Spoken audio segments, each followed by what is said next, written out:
the second book of Moses, called Exodus. Chapter 1. Now these are the names of the children of Israel, which came into Egypt. Every man and his household came with Jacob: Reuben, Simeon, Levi, and Judah, Issachar, Zebulun, and Benjamin, Dan, and Naphtali, Gad, and Asher. And all the souls that came out of the loins of Jacob were 70 souls, for Joseph was in Egypt already. And Joseph died, and all his brethren, and all that generation. And the children of Israel were fruitful, and increased abundantly, and multiplied, and waxed exceeding mighty, and the land was filled with them. Now there arose up a new king over Egypt, which knew not Joseph. And he said unto his people, Behold, the people of the children of Israel are more and mightier than we. Come on, let us deal wisely with them, lest they multiply. And it come to pass that, when there falleth out any war, they join also unto our enemies, and fight against us, and so get them up out of the land. Therefore they did set over them taskmasters to afflict them with their burdens. And they built for Pharaoh treasure cities, Pithom, and Raamses. But the more they afflicted them, the more they multiplied and grew, and they were grieved because of the children of Israel. And the Egyptians made the children of Israel to serve with rigor, and they made their lives bitter with hard bondage, in mortar, and in brick, and in all manner of service in the field. All their service, wherein they made them serve, was with rigor. And the king of Egypt spake to the Hebrew midwives, of which the name of the one was Shiphrah, and the name of the other Pua. And he said, When ye do the office of a midwife to the Hebrew women, and see them upon the stools, if it be a son, then ye shall kill him, but if it be a daughter, then she shall live. But the midwives feared God, and did not as the king of Egypt commanded them, but saved the men children alive. And the king of Egypt called for the midwives, and said unto them, Why have ye done this thing, and have saved the men children alive?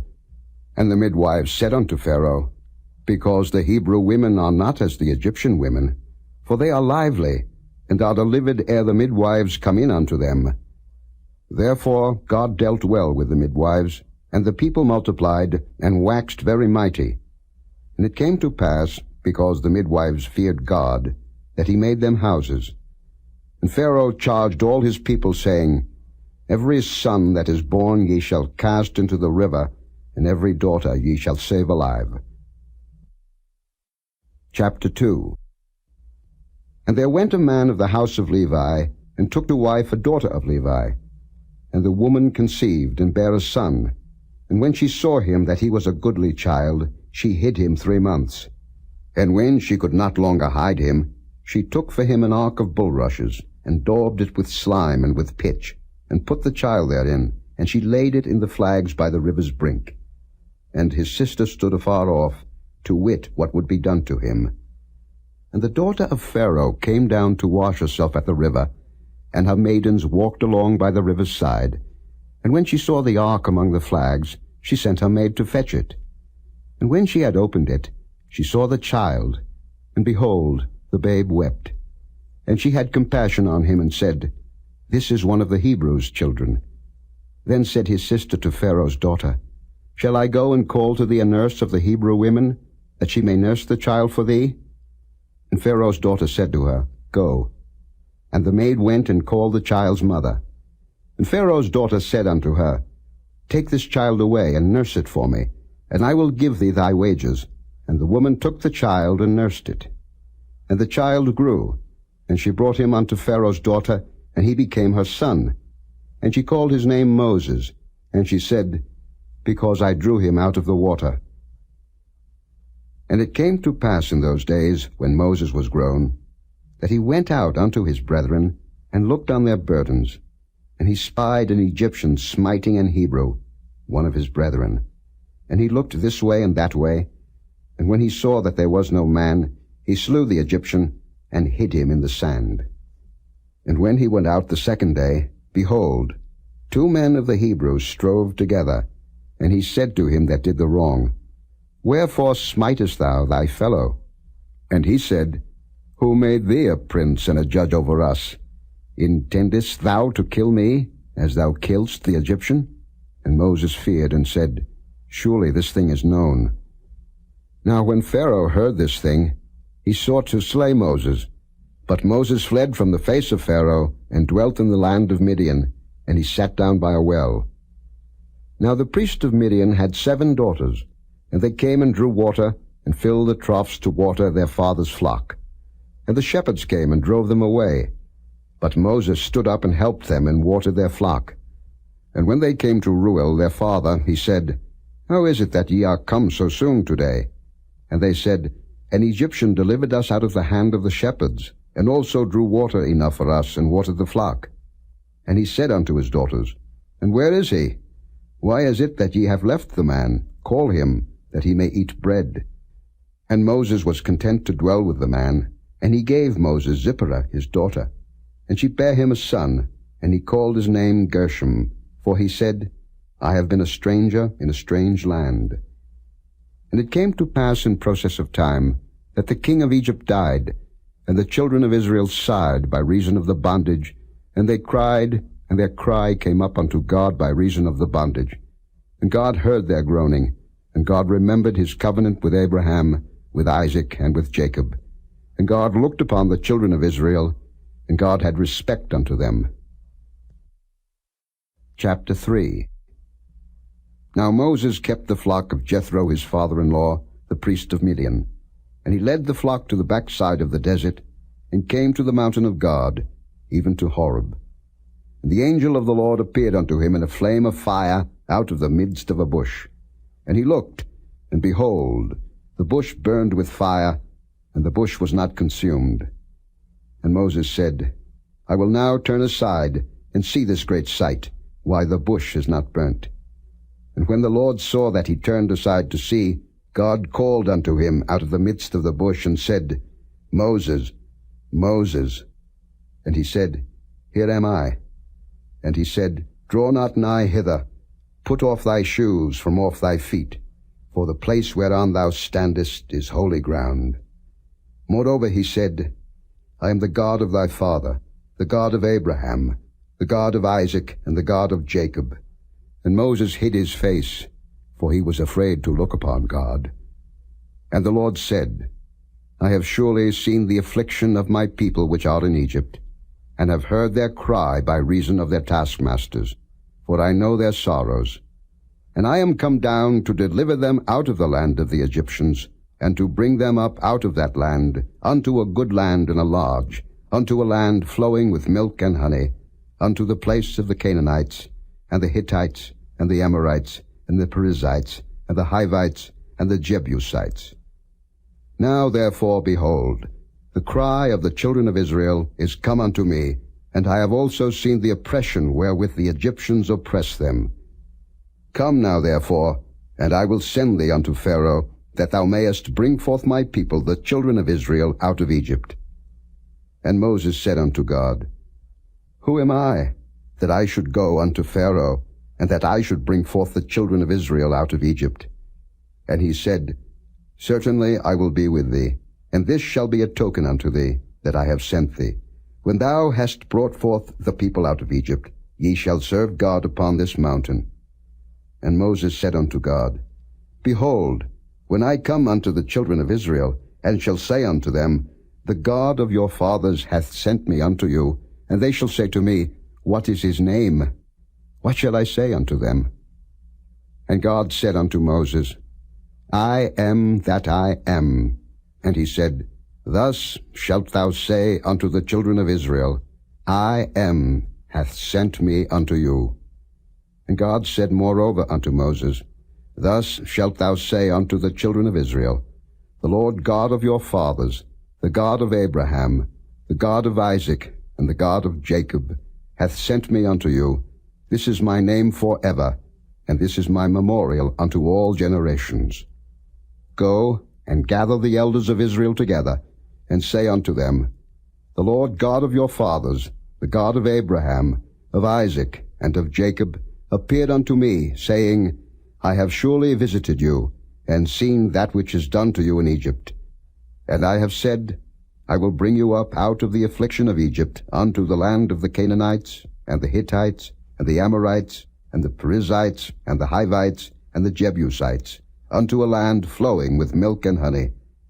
And they shall hearken to thy voice, and thou shalt come, thou and the elders of Israel, unto the king of Egypt, and ye shall say unto him, The Lord God of the Hebrews hath met with us, and now let us go, we beseech thee, 3 days' journey into the wilderness, that we may sacrifice to the Lord our God.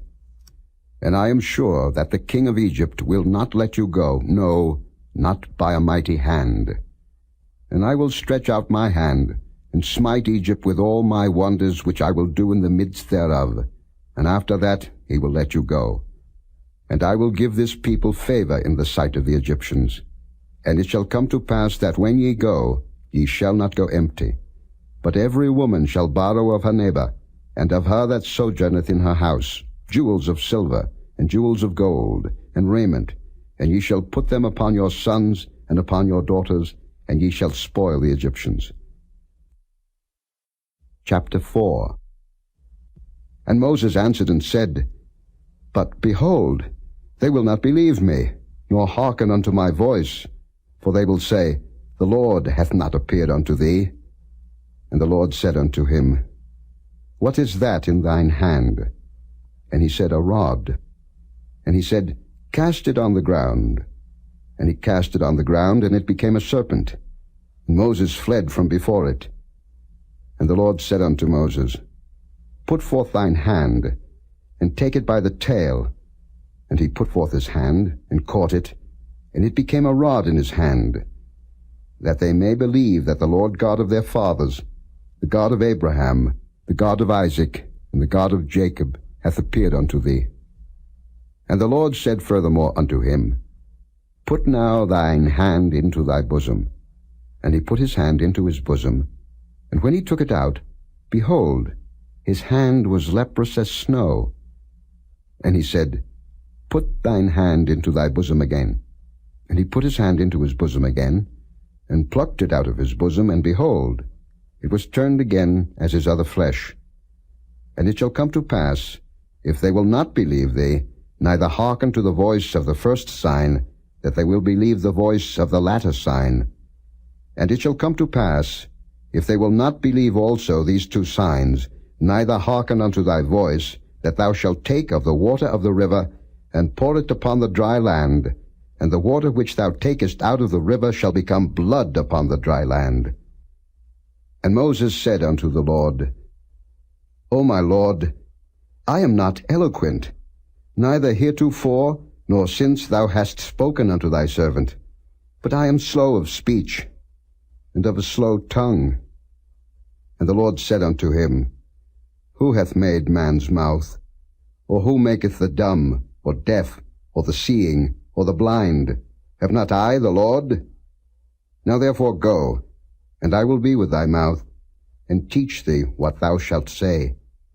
And he said, O my Lord, send, I pray thee, by the hand of him whom thou wilt send. And the anger of the Lord was kindled against Moses.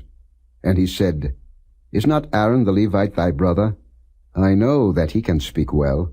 And also, behold, he cometh forth to meet thee, and when he seeth thee, he will be glad in his heart. And thou shalt speak unto him, and put words in his mouth. And I will be with thy mouth, and with his mouth, and will teach you what ye shall do. And he shall be thy spokesman unto the people. And he shall be, even he shall be to thee instead of a mouth, and thou shalt be to him instead of God. And thou shalt take this rod in thine hand, wherewith thou shalt do signs. And Moses went and returned to Jethro his father-in-law, and said unto him, Let me go, I pray thee, and return unto my brethren which are in Egypt, and see whether they be yet alive. And Jethro said to Moses, Go in peace. And the Lord said unto Moses in Midian, Go, return into Egypt, for all the men are dead which sought thy life. And Moses took his wife and his sons, and set them upon an ass, and he returned to the land of Egypt. And Moses took the rod of God in his hand.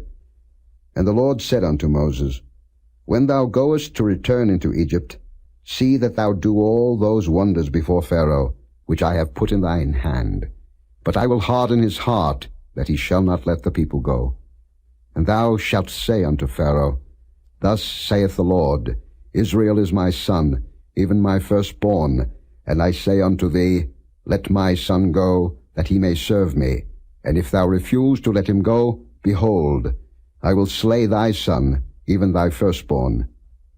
And it came to pass by the way in the inn, that the Lord met him, and sought to kill him. Then Zipporah took a sharp stone, and cut off the foreskin of her son, and cast it at his feet, and said, Surely a bloody husband art thou to me. So he let him go. Then she said, A bloody husband thou art, because of the circumcision. And the Lord said to Aaron, Go into the wilderness to meet Moses. And he went, and met him in the mount of God, and kissed him. And Moses told Aaron all the words of the Lord who had sent him, and all the signs which he had commanded him. And Moses and Aaron went and gathered together all the elders of the children of Israel. And Aaron spake all the words which the Lord had spoken unto Moses, and did the signs in the sight of the people. And the people believed. And when they heard that the Lord had visited the children of Israel, and that he had looked upon their affliction, then they bowed their heads and worshipped. Chapter 5. And afterward Moses and Aaron went in, and told Pharaoh, Thus saith the Lord God of Israel, Let my people go, that they may hold a feast unto me in the wilderness. And Pharaoh said, Who is the Lord, that I should obey his voice to let Israel go? I know not the Lord, neither will I let Israel go. And they said, The God of the Hebrews hath met with us. Let us go, we pray thee, 3 days' journey into the desert, and sacrifice unto the Lord our God, lest he fall upon us with pestilence, or with the sword. And the king of Egypt said unto them, Wherefore do ye, Moses and Aaron, let the people from their works? Get you unto your burdens. And Pharaoh said, Behold, the people of the land now are many, and ye make them rest from their burdens. And Pharaoh commanded the same day the taskmasters of the people and their officers, saying, Ye shall no more give the people straw to make brick as heretofore. Let them go and gather straw for themselves. And the tale of the bricks, which they did make heretofore, ye shall lay upon them. Ye shall not diminish aught thereof, for they be idle.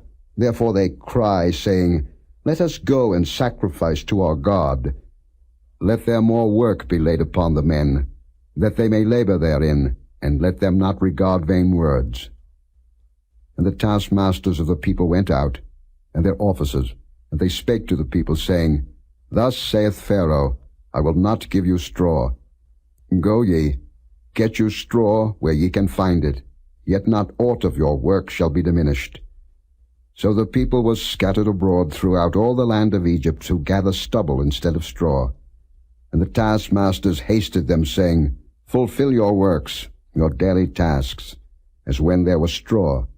And the officers of the children of Israel, which Pharaoh's taskmasters had set over them, were beaten, and demanded, Wherefore have ye not fulfilled your task in making brick both yesterday and today, as heretofore?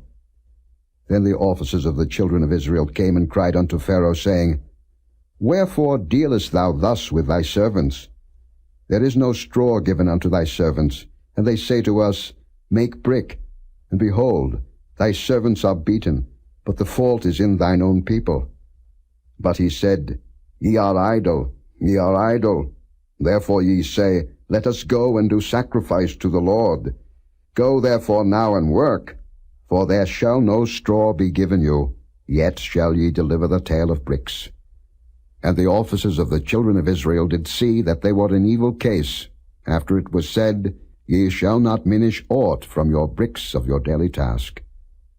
And they met Moses and Aaron, who stood in the way, as they came forth from Pharaoh.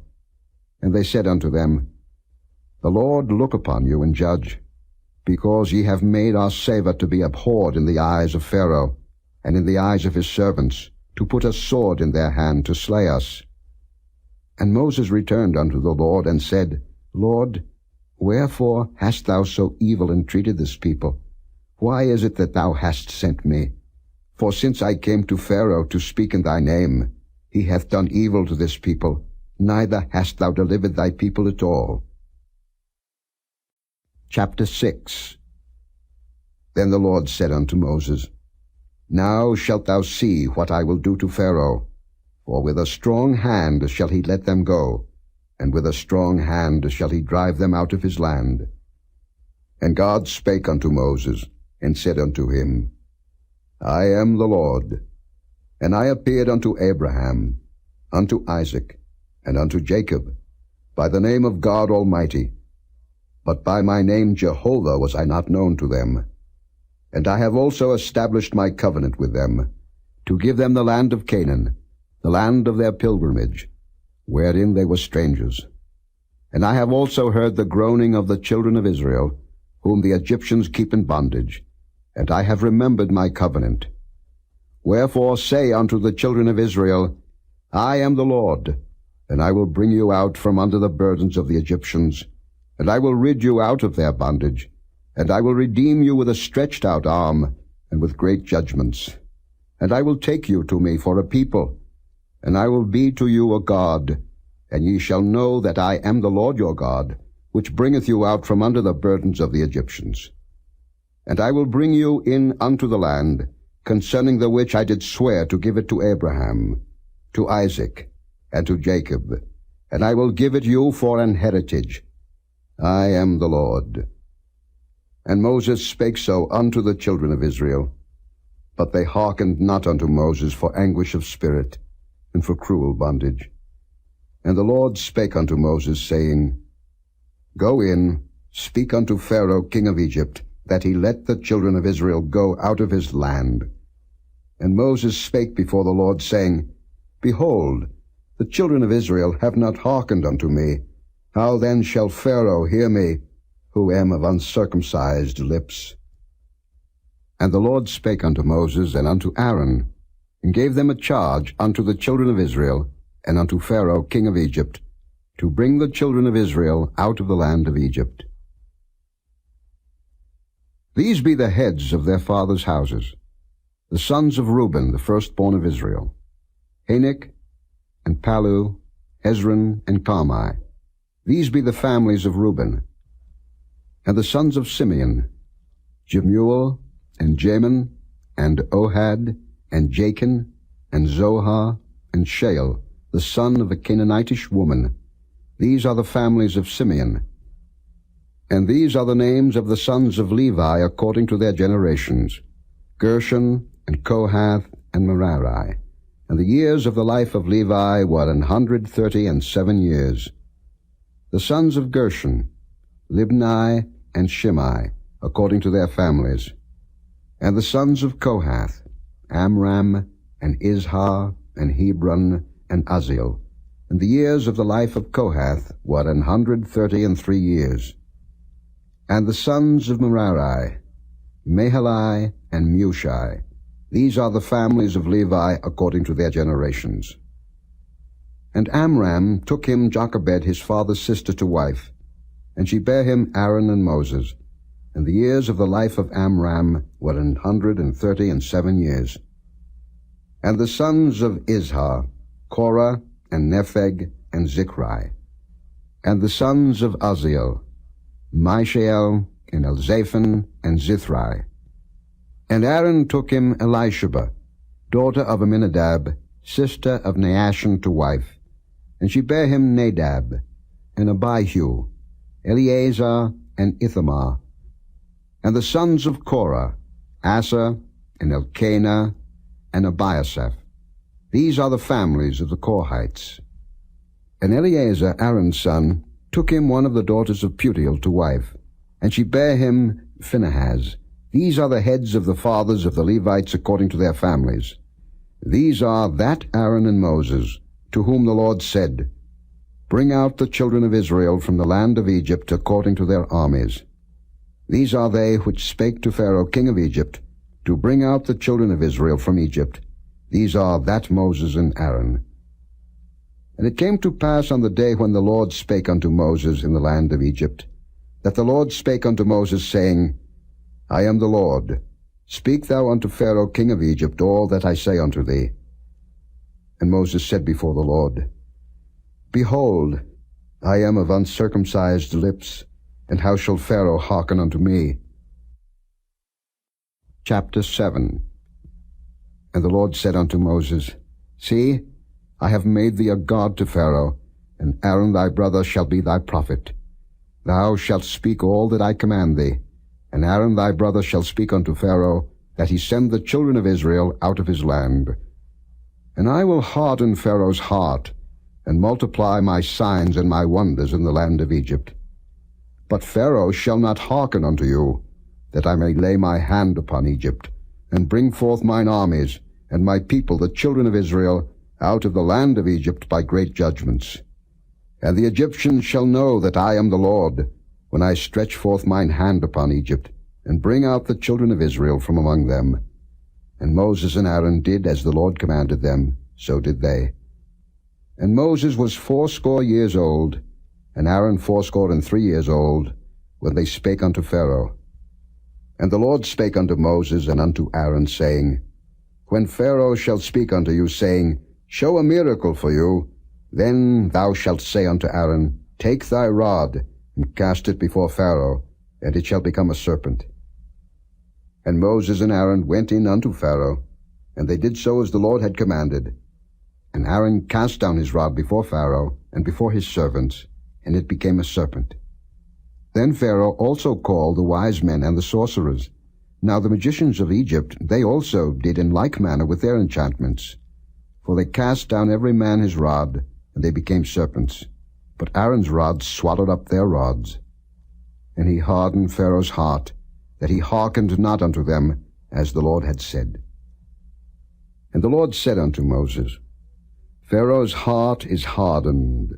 He refuseth to let the people go. Get thee unto Pharaoh in the morning.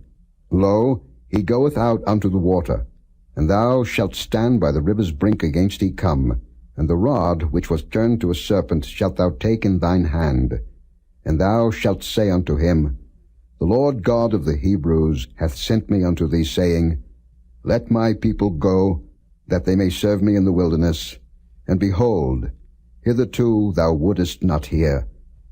Thus saith the Lord, In this thou shalt know that I am the Lord. Behold, I will smite with a rod that is in mine hand upon the waters which are in the river, and they shall be turned to blood. And the fish that is in the river shall die, and the river shall stink, and the Egyptians shall loathe to drink of the water of the river. And the Lord spake unto Moses, Say unto Aaron, Take thy rod, and stretch out thine hand upon the waters of Egypt, upon their streams, upon their rivers, and upon their ponds, and upon all their pools of water, that they may become blood, and that there may be blood throughout all the land of Egypt, both in vessels of wood and in vessels of stone.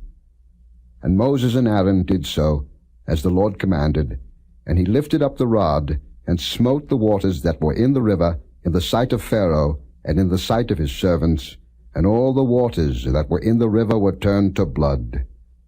And the fish that was in the river died, and the river stank, and the Egyptians could not drink of the water of the river, and there was blood throughout all the land of Egypt. And the magicians of Egypt did so with their enchantments. And Pharaoh's heart was hardened, neither did he hearken unto them, as the Lord had said. And Pharaoh turned and went into his house, neither did he set his heart to this also. And all the Egyptians digged round about the river for water to drink, for they could not drink of the water of the river. And 7 days were fulfilled, after that the Lord had smitten the river. Chapter 8. And the Lord spake unto Moses, Go unto Pharaoh, and say unto him, Thus saith the Lord, Let my people go, that they may serve me. And if thou refuse to let them go, behold, I will smite all thy borders with frogs. And the river shall bring forth frogs abundantly, which shall go up and come into thine house, and into thy bedchamber, and upon thy bed, and into the house of thy servants, and upon thy people, and into thine ovens, and into thy kneading troughs. And the frog shall come up both on thee, and upon thy people, and upon all thy servants. And the Lord spake unto Moses, Say unto Aaron, Stretch forth thine hand with thy rod over the streams, over the rivers, and over the ponds, and cause frogs to come up upon the land of Egypt. And Aaron stretched out his hand over the waters of Egypt, and the frogs came up, and covered the land of Egypt. And the magicians did so with their enchantments, and brought up frogs upon the land of Egypt. Then Pharaoh called for Moses and Aaron, and said, Entreat the Lord, that he may take away the frogs from me, and from my people, and I will let the people go, that they may do sacrifice unto the Lord. And Moses said unto Pharaoh, Glory over me, when shall I entreat for thee, and for thy servants, and for thy people, to destroy the frogs from thee and thy houses, that they may remain in the river only? And he said, Tomorrow. And he said, Be it according to thy word, that thou mayest know that there is none like unto the Lord our God. And the frogs shall depart from thee, and from thy houses, and from thy servants, and from thy people. They shall remain in the river only. And Moses and Aaron went out from Pharaoh, and Moses cried unto the Lord because of the frogs which he had brought against Pharaoh. And the Lord did according to the word of Moses, and the frogs died out of the houses, out of the villages, and out of the fields. And they gathered them together upon heaps, and the land stank. But when Pharaoh saw that there was respite, he hardened his heart, and hearkened not unto them, as the Lord had said. And the Lord said unto Moses, Say unto Aaron, Stretch out thy rod, and smite the dust of the land, that it may become lice throughout all the land of Egypt. And they did so, for Aaron stretched out his hand with his rod, and smote the dust of the earth, and it became lice in man and in beast. All the dust of the land became lice throughout all the land of Egypt. And the magicians did so with their enchantments to bring forth lice, but they could not, so there were lice upon man and upon beast. Then the magicians said unto Pharaoh, This is the finger of God. And Pharaoh's heart was hardened, and he hearkened not unto them, as the Lord had said. And the Lord said unto Moses, Rise up early in the morning, and stand before Pharaoh. Lo, he cometh forth to the water, and say unto him, Thus saith the Lord, Let my people go, that they may serve me. Else, if thou wilt not let my people go, behold, I will send swarms of flies upon thee, and upon thy servants, and upon thy people, and into thy houses, and the houses of the Egyptians shall be full of swarms of flies, and also the ground whereon they are. And I will sever in that day the land of Goshen, in which my people dwell, that no swarms of flies shall be there, to the end thou mayest know that I am the Lord in the midst of the earth. And I will put a division between my people and thy people. Tomorrow shall this sign be. And the Lord did so, and there came a grievous swarm of flies into the house of Pharaoh, and into his servants' houses, and into all the land of Egypt. The land was corrupted by reason of the swarm of flies. And Pharaoh called for Moses and for Aaron, and said, Go ye, sacrifice to your God in the land. And Moses said, It is not meet so to do, for we shall sacrifice the abomination of the Egyptians to the Lord our God. Lo, shall we sacrifice the abomination of the Egyptians before their eyes? And will they not stone us? We will go 3 days' journey into the wilderness, and sacrifice to the Lord our God, as he shall command us. And Pharaoh said, I will let you go, that ye may sacrifice to the Lord your God in the wilderness. Only ye shall not go very far away. Entreat for me. And Moses said, Behold, I go out from thee, and I will entreat the Lord that the swarms of flies may depart from Pharaoh, from his servants, and from his people tomorrow. But let not Pharaoh deal deceitfully any more in not letting the people go to sacrifice to the Lord. And Moses went out from Pharaoh, and entreated the Lord.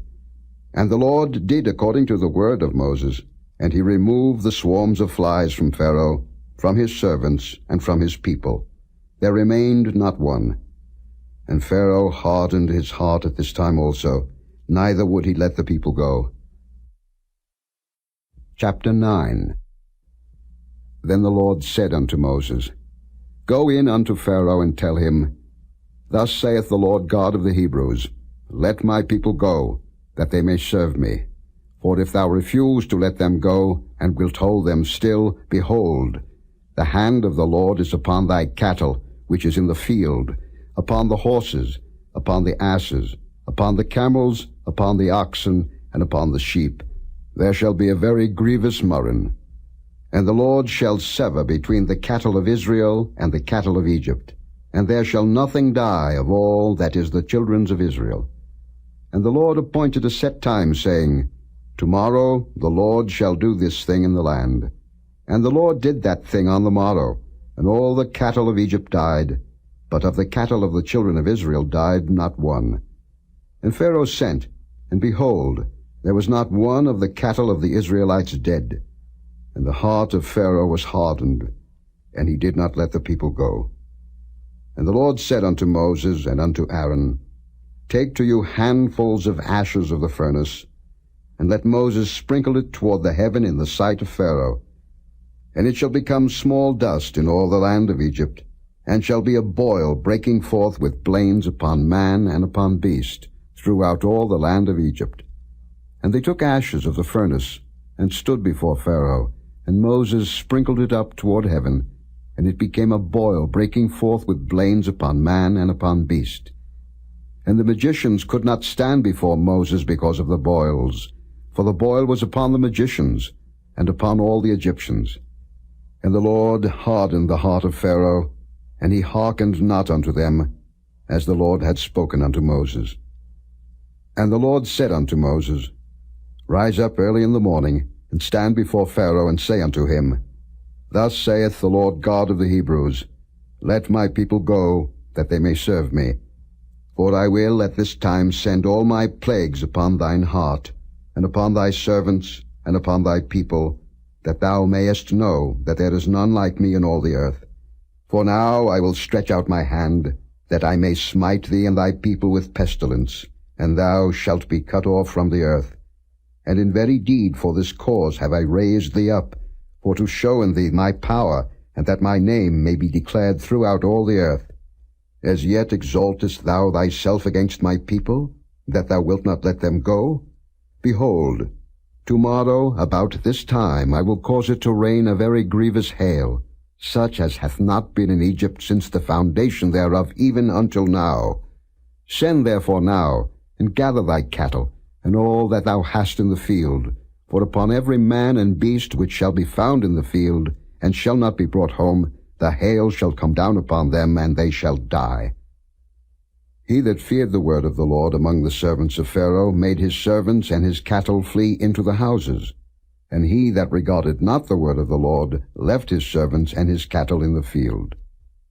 And the Lord said unto Moses, Stretch forth thine hand toward heaven, that there may be hail in all the land of Egypt, upon man, and upon beast, and upon every herb of the field throughout the land of Egypt. And Moses stretched forth his rod toward heaven, and the Lord sent thunder and hail, and the fire ran along upon the ground, and the Lord rained hail upon the land of Egypt. So there was hail, and fire mingled with the hail, very grievous, such as there was none like it in all the land of Egypt since it became a nation. And the hail smote throughout all the land of Egypt all that was in the field, both man and beast, and the hail smote every herb of the field, and brake every tree of the field. Only in the land of Goshen, where the children of Israel were, was there no hail. And Pharaoh sent, and called for Moses and Aaron, and said unto them, I have sinned this time. The Lord is righteous, and I and my people are wicked. Entreat the Lord, for it is enough, that there be no more mighty thunderings and hail, and I will let you go, and ye shall stay no longer. And Moses said unto him, As soon as I am gone out of the city, I will spread abroad my hands unto the Lord, and the thunder shall cease, neither shall there be any more hail, that thou mayest know how that the earth is the Lord's. But as for thee and thy servants, I know that ye will not yet fear the Lord God. And the flax and the barley was smitten, for the barley was in the ear, and the flax was bold. But the wheat and the rye were not smitten, for they were not grown up. And Moses went out of the city from Pharaoh, and spread abroad his hands unto the Lord, and the thunders and hail ceased, and the rain was not poured upon the earth. And when Pharaoh saw that the rain and the hail and the thunders were ceased, he sinned yet more, and hardened his heart, he and his servants. And the heart of Pharaoh was hardened, neither would he let the children of Israel go, as the Lord had spoken by Moses. Chapter 10.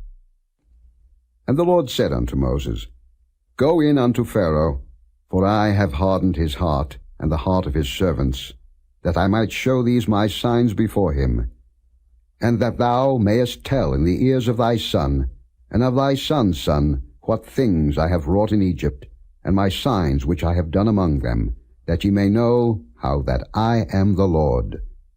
And Moses and Aaron came in unto Pharaoh, and said unto him, Thus saith the Lord God of the Hebrews, How long wilt thou refuse to humble thyself before me? Let my people go, that they may serve me.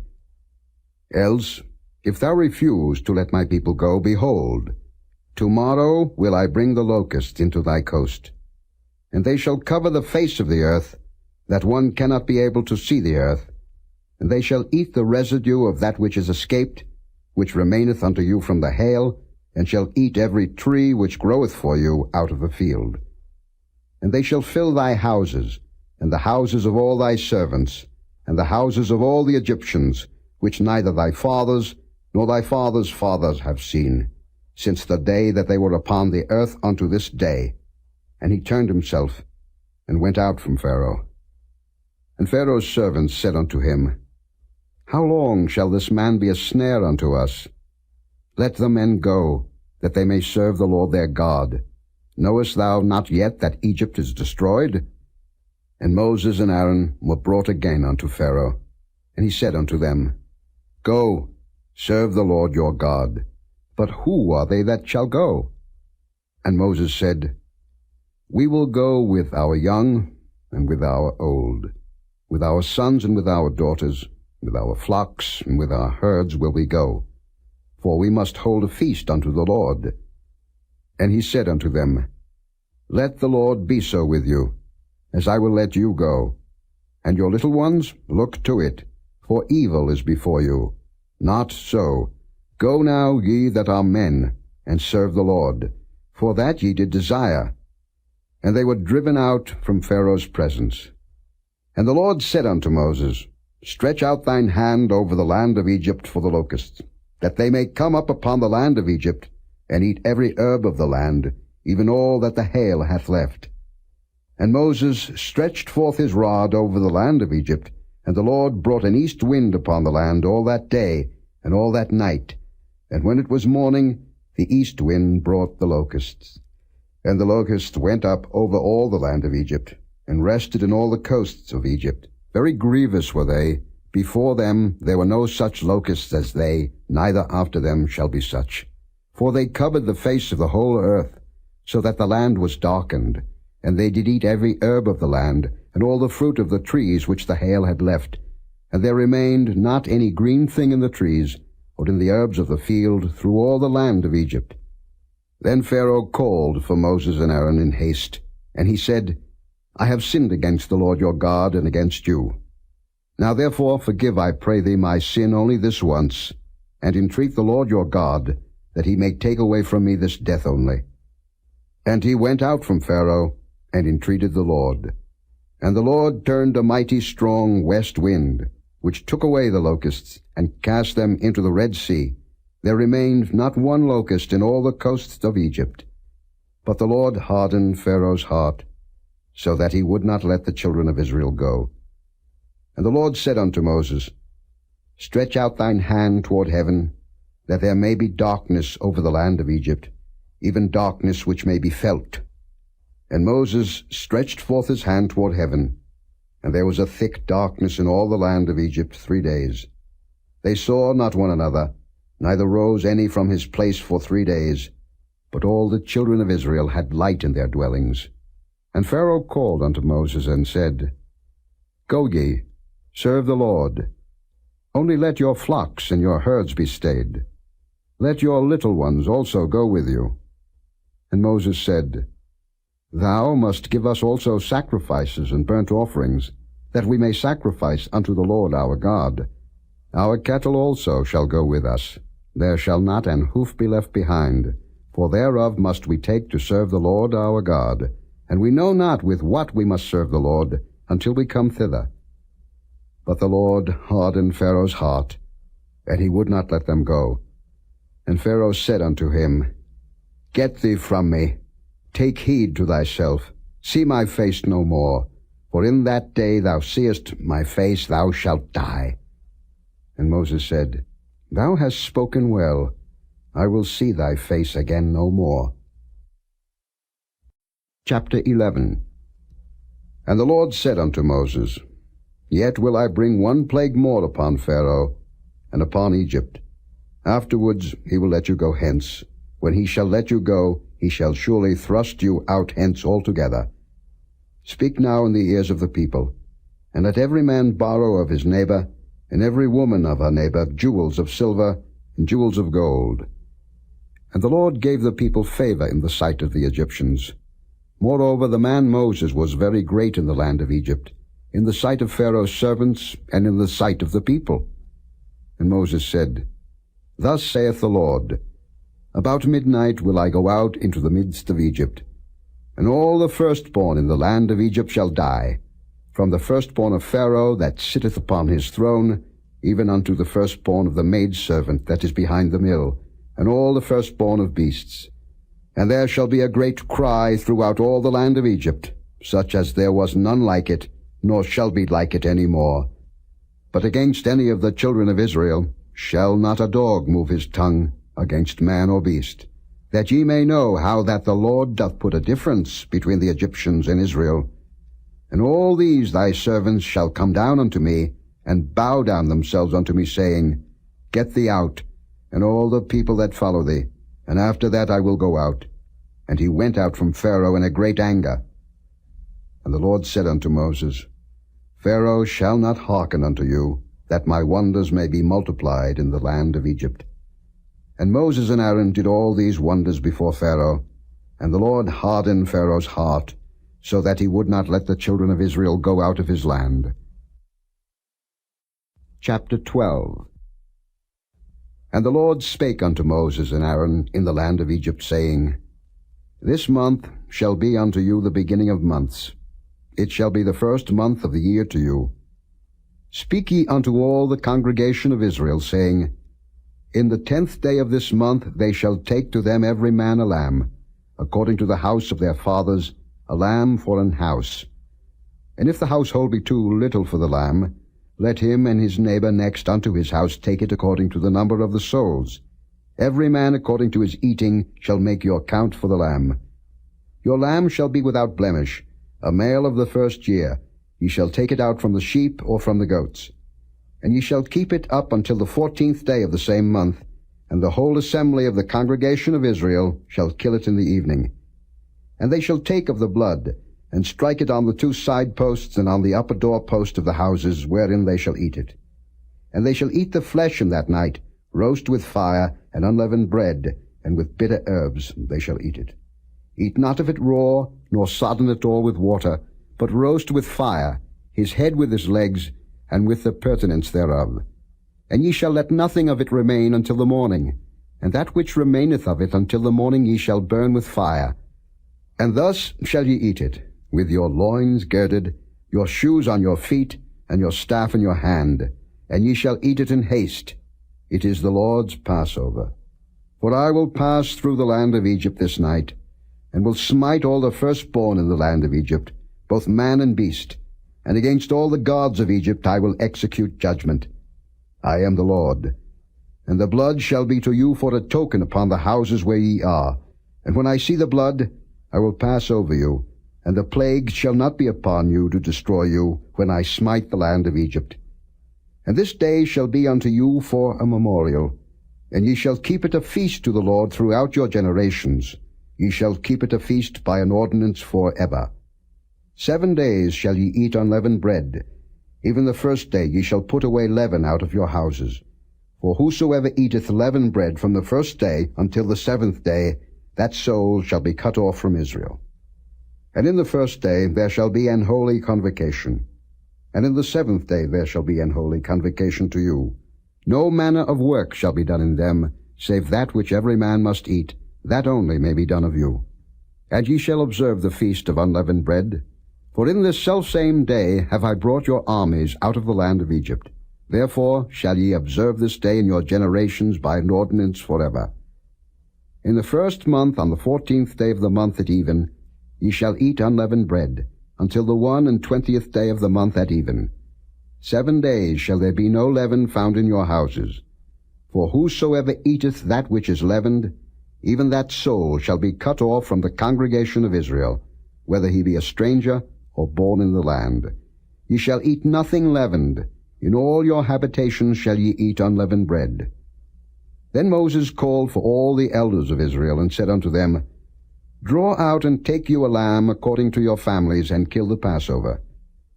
And ye shall take a bunch of hyssop, and dip it in the blood that is in the basin, and strike the lintel and the 2 side posts with the blood that is in the basin, and none of you shall go out at the door of his house until the morning. For the Lord will pass through to smite the Egyptians.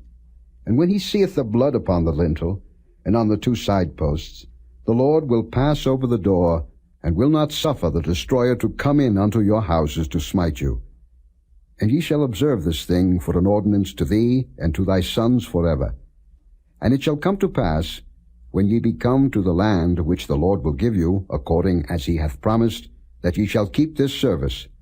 And it shall come to pass, when your children shall say unto you, What mean ye by this service? That ye shall say, It is the sacrifice of the Lord's Passover, who passed over the houses of the children of Israel in Egypt, when he smote the Egyptians, and delivered our houses. And the people bowed the head and worshipped. And the children of Israel went away, and did as the Lord had commanded Moses and Aaron, so did they.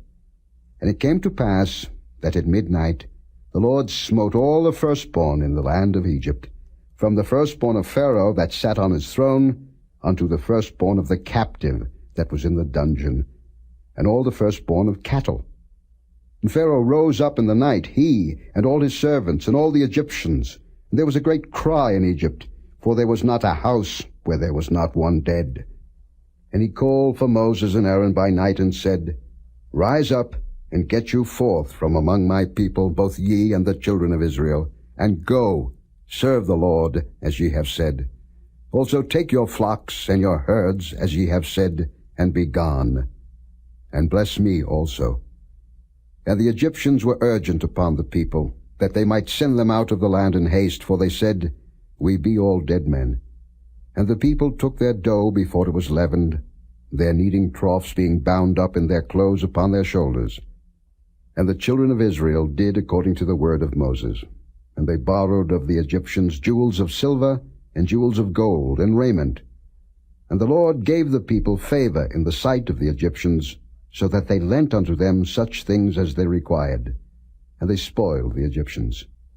And the children of Israel journeyed from Ramesses to Succoth, about 600,000 on foot that were men, beside children. And a mixed multitude went up also with them, and flocks and herds, even very much cattle.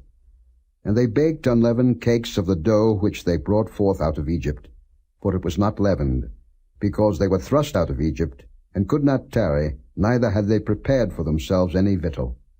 Now the sojourning of the children of Israel who dwelt in Egypt was 430 years. And it came to pass at the end of the 430 years, even the selfsame day it came to pass, that all the hosts of the Lord went out from the land of Egypt. It is a night to be much observed unto the Lord for bringing them out from the land of Egypt. This is that night of the Lord to be observed of all the children of Israel in their generations. And the Lord said unto Moses and Aaron, This is the ordinance of the Passover. There shall no stranger eat thereof, but every man's servant that is bought for money, when thou hast circumcised him, then shall he eat thereof. A foreigner and an hired servant shall not eat thereof. In one house shall it be eaten. Thou shalt not carry forth aught of the flesh abroad out of the house, neither shall ye break a bone thereof. All the congregation of Israel shall keep it. And when a stranger shall sojourn with thee, and will keep the Passover to the Lord, let all his males be circumcised, and then let him come near and keep it. And he shall be as one that is born in the land, for no uncircumcised person shall eat thereof. One law shall be to him that is homeborn, and unto the stranger that sojourneth among you. Thus did all the children of Israel, as the Lord commanded Moses and Aaron, so did they. And it came to pass the selfsame day, that the Lord did bring the children of Israel out of the land of Egypt by their armies. Chapter 13. And the Lord spake unto Moses, saying, Sanctify unto me all the firstborn, whatsoever openeth the womb among the children of Israel, both of man and of beast, it is mine. And Moses said unto the people, Remember this day, in which ye came out from Egypt, out of the house of bondage. For by strength of hand the Lord brought you out from this place. There shall no leavened bread be eaten. This day came ye out in the month Abib. And it shall be, when the Lord shall bring thee into the land of the Canaanites, and the Hittites, and the Amorites, and the Hivites, and the Jebusites, which he sware unto thy fathers to give thee, a land flowing with milk and honey, that thou shalt keep this service in this month. 7 days thou shalt eat unleavened bread, and in the 7th day shall be a feast to the Lord. Unleavened bread shall be eaten 7 days, and there shall no leavened bread be seen with thee, neither shall there be leaven seen with thee in all thy quarters. And thou shalt show thy son in that day, saying, This is done because of that which the Lord did unto me when I came forth out of Egypt. And it shall be for a sign unto thee upon thine hand, and for a memorial between thine eyes, that the Lord's law may be in thy mouth, for with a strong hand hath the Lord brought thee out of Egypt. Thou shalt therefore keep this ordinance in his season from year to year. And it shall be, when the Lord shall bring thee into the land of the Canaanites, as he sware unto thee and to thy fathers, and shall give it thee, that thou shalt set apart unto the Lord all that openeth the matrix, and every firstling that cometh of a beast which thou hast, the males shall be the Lord's. And every firstling of an ass thou shalt redeem with a lamb. And if thou wilt not redeem it, then thou shalt break his neck, and all the firstborn of man among thy children shalt thou redeem. And it shall be, when thy son asketh thee in time to come, saying, What is this? That thou shalt say unto him, By strength of hand the Lord brought us out from Egypt, from the house of bondage. And it came to pass, when Pharaoh would hardly let us go, that the Lord slew all the firstborn in the land of Egypt, both the firstborn of man and the firstborn of beast. Therefore I sacrifice to the Lord all that openeth the matrix, being males. But all the firstborn of my children I redeem. And it shall be for a token upon thine hand, and for frontlets between thine eyes. For by strength of hand the Lord brought us forth out of Egypt. And it came to pass, when Pharaoh had let the people go, that God led them not through the way of the land of the Philistines, although that was near. For God said, Lest peradventure the people repent when they see war, and they return to Egypt. But God led the people about through the way of the wilderness of the Red Sea, and the children of Israel went up harnessed out of the land of Egypt. And Moses took the bones of Joseph with him, for he had straitly sworn the children of Israel, saying, God will surely visit you, and ye shall carry up my bones away hence with you. And they took their journey from Succoth, and encamped in Etham in the edge of the wilderness. And the Lord went before them by day in a pillar of a cloud, to lead them the way, and by night in a pillar of fire, to give them light, to go by day and night. He took not away the pillar of the cloud by day, nor the pillar of fire by night from before the people. Chapter 14. And the Lord spake unto Moses, saying, Speak unto the children of Israel, that they turn and encamp before Pihahiroth, between Migdol and the sea, over against Baal-zephon. Before it shall ye encamp by the sea. For Pharaoh will say of the children of Israel, They are entangled in the land, the wilderness hath shut them in. And I will harden Pharaoh's heart, that he shall follow after them, and I will be honored upon Pharaoh and upon all his host, that the Egyptians may know that I am the Lord. And they did so. And it was told the king of Egypt that the people fled, and the heart of Pharaoh and of his servants was turned against the people, and they said, Why have we done this, that we have let Israel go from serving us? And he made ready his chariot, and took his people with him. And he took 600 chosen chariots, and all the chariots of Egypt, and captains over every one of them. And the Lord hardened the heart of Pharaoh king of Egypt, and he pursued after the children of Israel. And the children of Israel went out with an high hand. But the Egyptians pursued after them, all the horses and chariots of Pharaoh, and his horsemen, and his army, and overtook them, encamping by the sea, beside Pihahiroth, before Baal-zephon. And when Pharaoh drew nigh, the children of Israel lifted up their eyes, and behold, the Egyptians marched after them, and they were sore afraid. And the children of Israel cried out unto the Lord. And they said unto Moses, Because there were no graves in Egypt, hast thou taken us away to die in the wilderness? Wherefore hast thou dealt thus with us, to carry us forth out of Egypt? Is not this the word that we did tell thee in Egypt, saying, Let us alone, that we may serve the Egyptians? For it had been better for us to serve the Egyptians, than that we should die in the wilderness. And Moses said unto the people, Fear ye not, stand still, and see the salvation of the Lord, which he will show to you today. For the Egyptians whom ye have seen today, ye shall see them again no more forever. The Lord shall fight for you, and ye shall hold your peace. And the Lord said unto Moses, Wherefore criest thou unto me? Speak unto the children of Israel, that they go forward. But lift thou up thy rod, and stretch out thine hand over the sea, and divide it. And the children of Israel shall go on dry ground through the midst of the sea. And I, behold, I will harden the hearts of the Egyptians, and they shall follow them. And I will get me honor upon Pharaoh, and upon all his host, upon his chariots, and upon his horsemen. And the Egyptians shall know that I am the Lord, when I have gotten me honor upon Pharaoh, upon his chariots, and upon his horsemen. And the angel of God, which went before the camp of Israel, removed and went behind them, and the pillar of the cloud went from before their face, and stood behind them. And it came between the camp of the Egyptians and the camp of Israel, and it was a cloud and darkness to them, but it gave light by night to these, so that the one came not near the other all the night. And Moses stretched out his hand over the sea, and the Lord caused the sea to go back by a strong east wind all that night, and made the sea dry land, and the waters were divided. And the children of Israel went into the midst of the sea upon the dry ground, and the waters were a wall unto them on their right hand and on their left. And the Egyptians pursued, and went in after them to the midst of the sea, even all Pharaoh's horses, his chariots, and his horsemen. And it came to pass that in the morning watch the Lord looked unto the host of the Egyptians through the pillar of fire and of the cloud, and troubled the host of the Egyptians, and took off their chariot wheels, that they drave them heavily, so that the Egyptians said, Let us flee from the face of Israel, for the Lord fighteth for them against the Egyptians.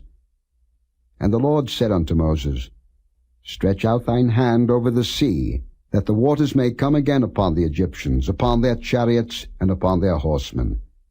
And Moses stretched forth his hand over the sea, and the sea returned to his strength when the morning appeared, and the Egyptians fled against it, and the Lord overthrew the Egyptians in the midst of the sea. And the waters returned, and covered the chariots, and the horsemen, and all the host of Pharaoh that came into the sea after them. There remained not so much as one of them. But the children of Israel walked upon dry land in the midst of the sea, and the waters were a wall unto them on their right hand and on their left. Thus the Lord saved Israel that day out of the hand of the Egyptians. And Israel saw the Egyptians dead upon the seashore. And Israel saw that great work which the Lord did upon the Egyptians, and the people feared the Lord, and believed the Lord and his servant Moses. Chapter 15. Then sang Moses and the children of Israel this song unto the Lord, and spake, saying, I will sing unto the Lord, for he hath triumphed gloriously. The horse and his rider hath he thrown into the sea. The Lord is my strength and song, and he is become my salvation. He is my God, and I will prepare him an habitation, my father's God, and I will exalt him. The Lord is a man of war, the Lord is his name. Pharaoh's chariots and his host hath he cast into the sea. His chosen captains also are drowned in the Red Sea. The depths have covered them, they sank into the bottom as a stone. Thy right hand, O Lord, is become glorious in power. Thy right hand, O Lord, hath dashed in pieces the enemy. And in the greatness of thine excellency thou hast overthrown them that rose up against thee. Thou sentest forth thy wrath, which consumed them as stubble. And with the blast of thy nostrils the waters were gathered together. The floods stood upright as an heap, and the depths were congealed in the heart of the sea. The enemy said, I will pursue, I will overtake, I will divide the spoil, my lust shall be satisfied upon them. I will draw my sword, my hand shall destroy them. Thou didst blow with thy wind, the sea covered them, they sank as lead in the mighty waters. Who is like unto thee, O Lord, among the gods? Who is like thee, glorious in holiness, fearful in praises, doing wonders? Thou stretchedst out thy right hand, the earth swallowed them. Thou in thy mercy hast led forth the people which thou hast redeemed. Thou hast guided them in thy strength unto thy holy habitation. The people shall hear and be afraid. Sorrow shall take hold on the inhabitants of Palestina. Then the dukes of Edom shall be amazed. The mighty men of Moab, trembling, shall take hold upon them. All the inhabitants of Canaan shall melt away. Fear and dread shall fall upon them. By the greatness of thine arm they shall be as still as a stone, till thy people pass over, O Lord, till the people pass over, which thou hast purchased. Thou shalt bring them in, and plant them in the mountain of thine inheritance, in the place, O Lord, which thou hast made for thee to dwell in the sanctuary, O Lord, which thy hands have established. The Lord shall reign for ever and ever. For the horse of Pharaoh went in with his chariots, and with his horsemen into the sea, and the Lord brought again the waters of the sea upon them. But the children of Israel went on dry land in the midst of the sea. And Miriam the prophetess, the sister of Aaron, took a timbrel in her hand, and all the women went out after her with timbrels and with dances. And Miriam answered them, Sing ye to the Lord, for he hath triumphed gloriously. The horse and his rider hath he thrown into the sea. So Moses brought Israel from the Red Sea, and they went out into the wilderness of Shur, and they went 3 days in the wilderness and found no water. And when they came to Marah, they could not drink of the waters of Marah, for they were bitter. Therefore the name of it was called Marah. And the people murmured against Moses, saying, What shall we drink? And he cried unto the Lord. And the Lord showed him a tree, which when he had cast into the waters were made sweet. There he made for them a statute and an ordinance, and there he proved them, and said, If thou wilt diligently hearken to the voice of the Lord thy God, and wilt do that which is right in his sight, and wilt give ear to his commandments, and keep all his statutes, I will put none of these diseases upon thee, which I have brought upon the Egyptians. For I am the Lord that healeth thee. And they came to Elim, where were 12 wells of water, and 70 palm trees, and they encamped there by the waters. Chapter 16. And they took their journey from Elim, and all the congregation of the children of Israel came into the wilderness of Sin, which is between Elim and Sinai, on the 15th day of the 2nd month, after their departing out of the land of Egypt. And the whole congregation of the children of Israel murmured against Moses and Aaron in the wilderness. And the children of Israel said unto them, Would to God we had died by the hand of the Lord in the land of Egypt, when we sat by the flesh pots, and when we did eat bread to the full, for ye have brought us forth into this wilderness to kill this whole assembly with hunger. Then said the Lord unto Moses, Behold, I will rain bread from heaven for you, and the people shall go out and gather a certain rate every day, that I may prove them, whether they will walk in my law or no. And it shall come to pass, that on the 6th day they shall prepare that which they bring in, and it shall be twice as much as they gather daily. And Moses and Aaron said unto all the children of Israel, At even, then ye shall know that the Lord hath brought you out from the land of Egypt. And in the morning, then ye shall see the glory of the Lord, for that he heareth your murmurings against the Lord. And what are we, that ye murmur against us?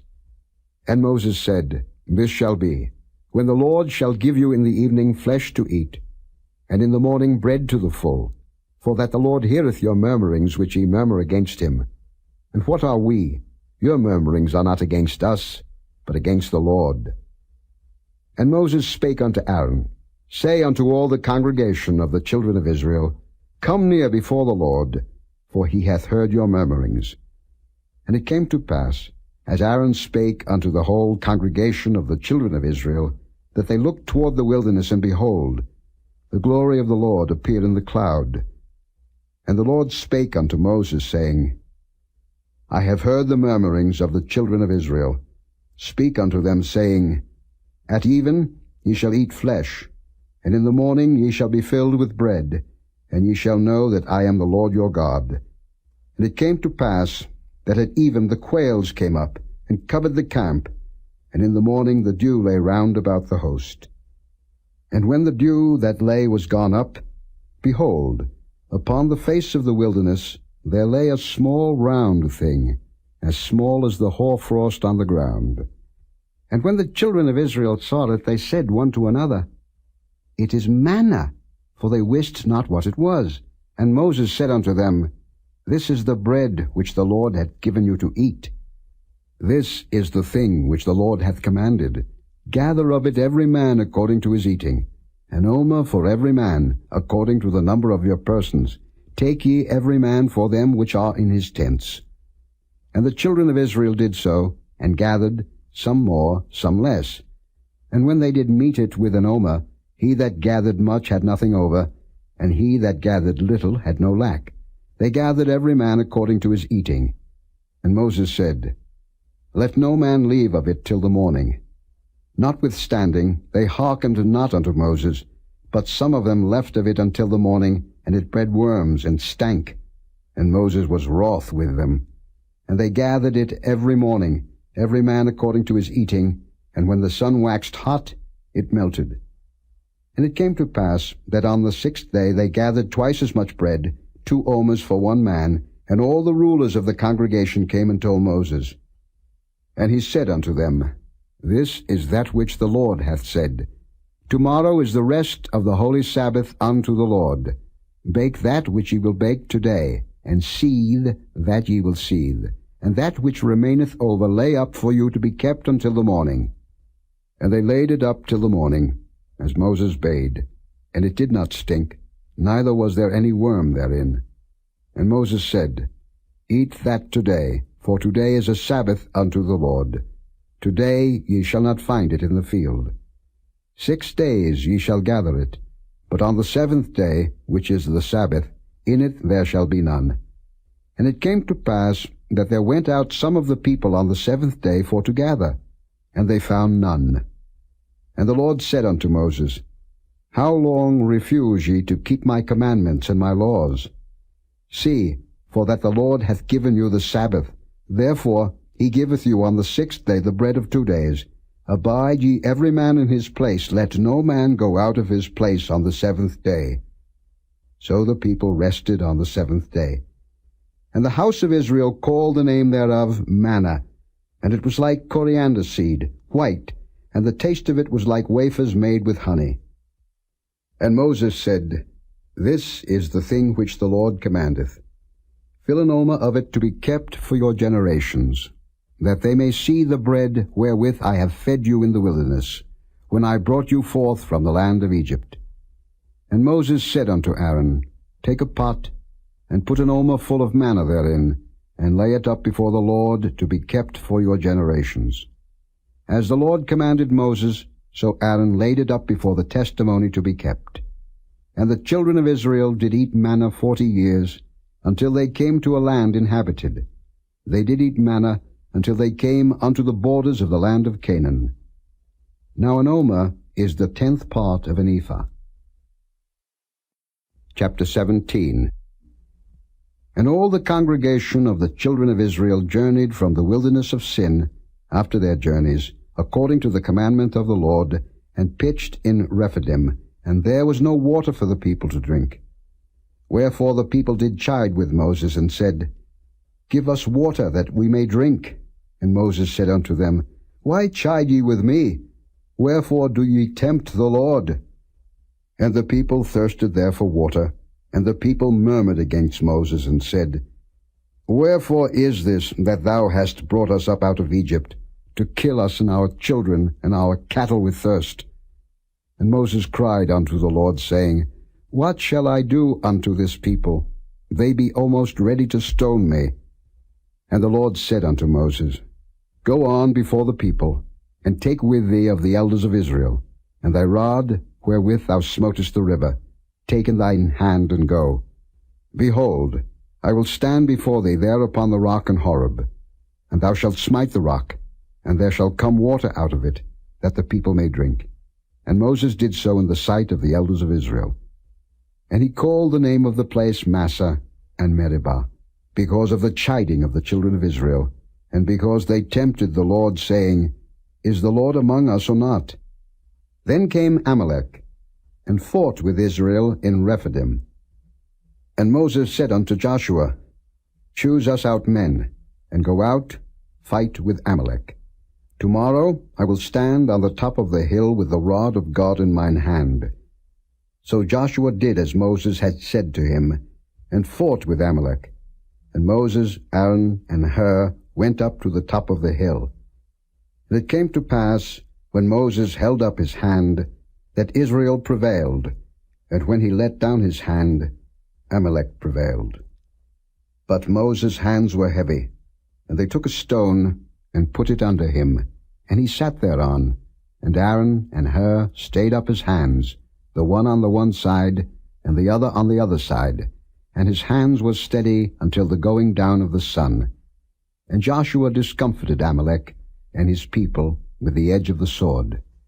And the Lord said unto Moses, Write this for a memorial in a book, and rehearse it in the ears of Joshua, for I will utterly put out the remembrance of Amalek from under heaven. And Moses built an altar, and called the name of it Jehovah Nissi. For he said, Because the Lord hath sworn that the Lord will have war with Amalek from generation to generation. Chapter 18. When Jethro, the priest of Midian, Moses' father-in-law, heard of all that God had done for Moses and for Israel his people, and that the Lord had brought Israel out of Egypt, then Jethro, Moses' father-in-law, took Zipporah, Moses' wife, after he had sent her back, and her 2 sons, of which the name of the one was Gershom, for he said, I have been an alien in a strange land, and the name of the other was Eliezer, for the God of my father, said he, was mine help, and delivered me from the sword of Pharaoh. And Jethro, Moses' father-in-law, came with his sons and his wife unto Moses into the wilderness, where he encamped at the mount of God. And he said unto Moses, I, thy father-in-law Jethro, am come unto thee, and thy wife, and her 2 sons with her. And Moses went out to meet his father-in-law, and did obeisance, and kissed him, and they asked each other of their welfare, and they came into the tent. And Moses told his father-in-law all that the Lord had done unto Pharaoh and to the Egyptians for Israel's sake, and all the travail that had come upon them by the way, and how the Lord delivered them. And Jethro rejoiced for all the goodness which the Lord had done to Israel, whom he had delivered out of the hand of the Egyptians. And Jethro said, Blessed be the Lord, who hath delivered you out of the hand of the Egyptians, and out of the hand of Pharaoh, who hath delivered the people from under the hand of the Egyptians. Now I know that the Lord is greater than all gods, for in the thing wherein they dealt proudly he was above them. And Jethro, Moses' father-in-law took a burnt offering and sacrifices for God.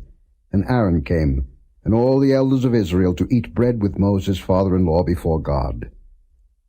And it came to pass on the morrow that Moses sat to judge the people, and the people stood by Moses from the morning unto the evening. And when Moses' father-in-law saw all that he did to the people, he said, What is this thing that thou doest to the people? Why sittest thou thyself alone, and all the people stand by thee from morning unto even? And Moses said unto his father-in-law, Because the people come unto me to inquire of God. When they have a matter, they come unto me, and I judge between one and another, and I do make them know the statutes of God and his laws.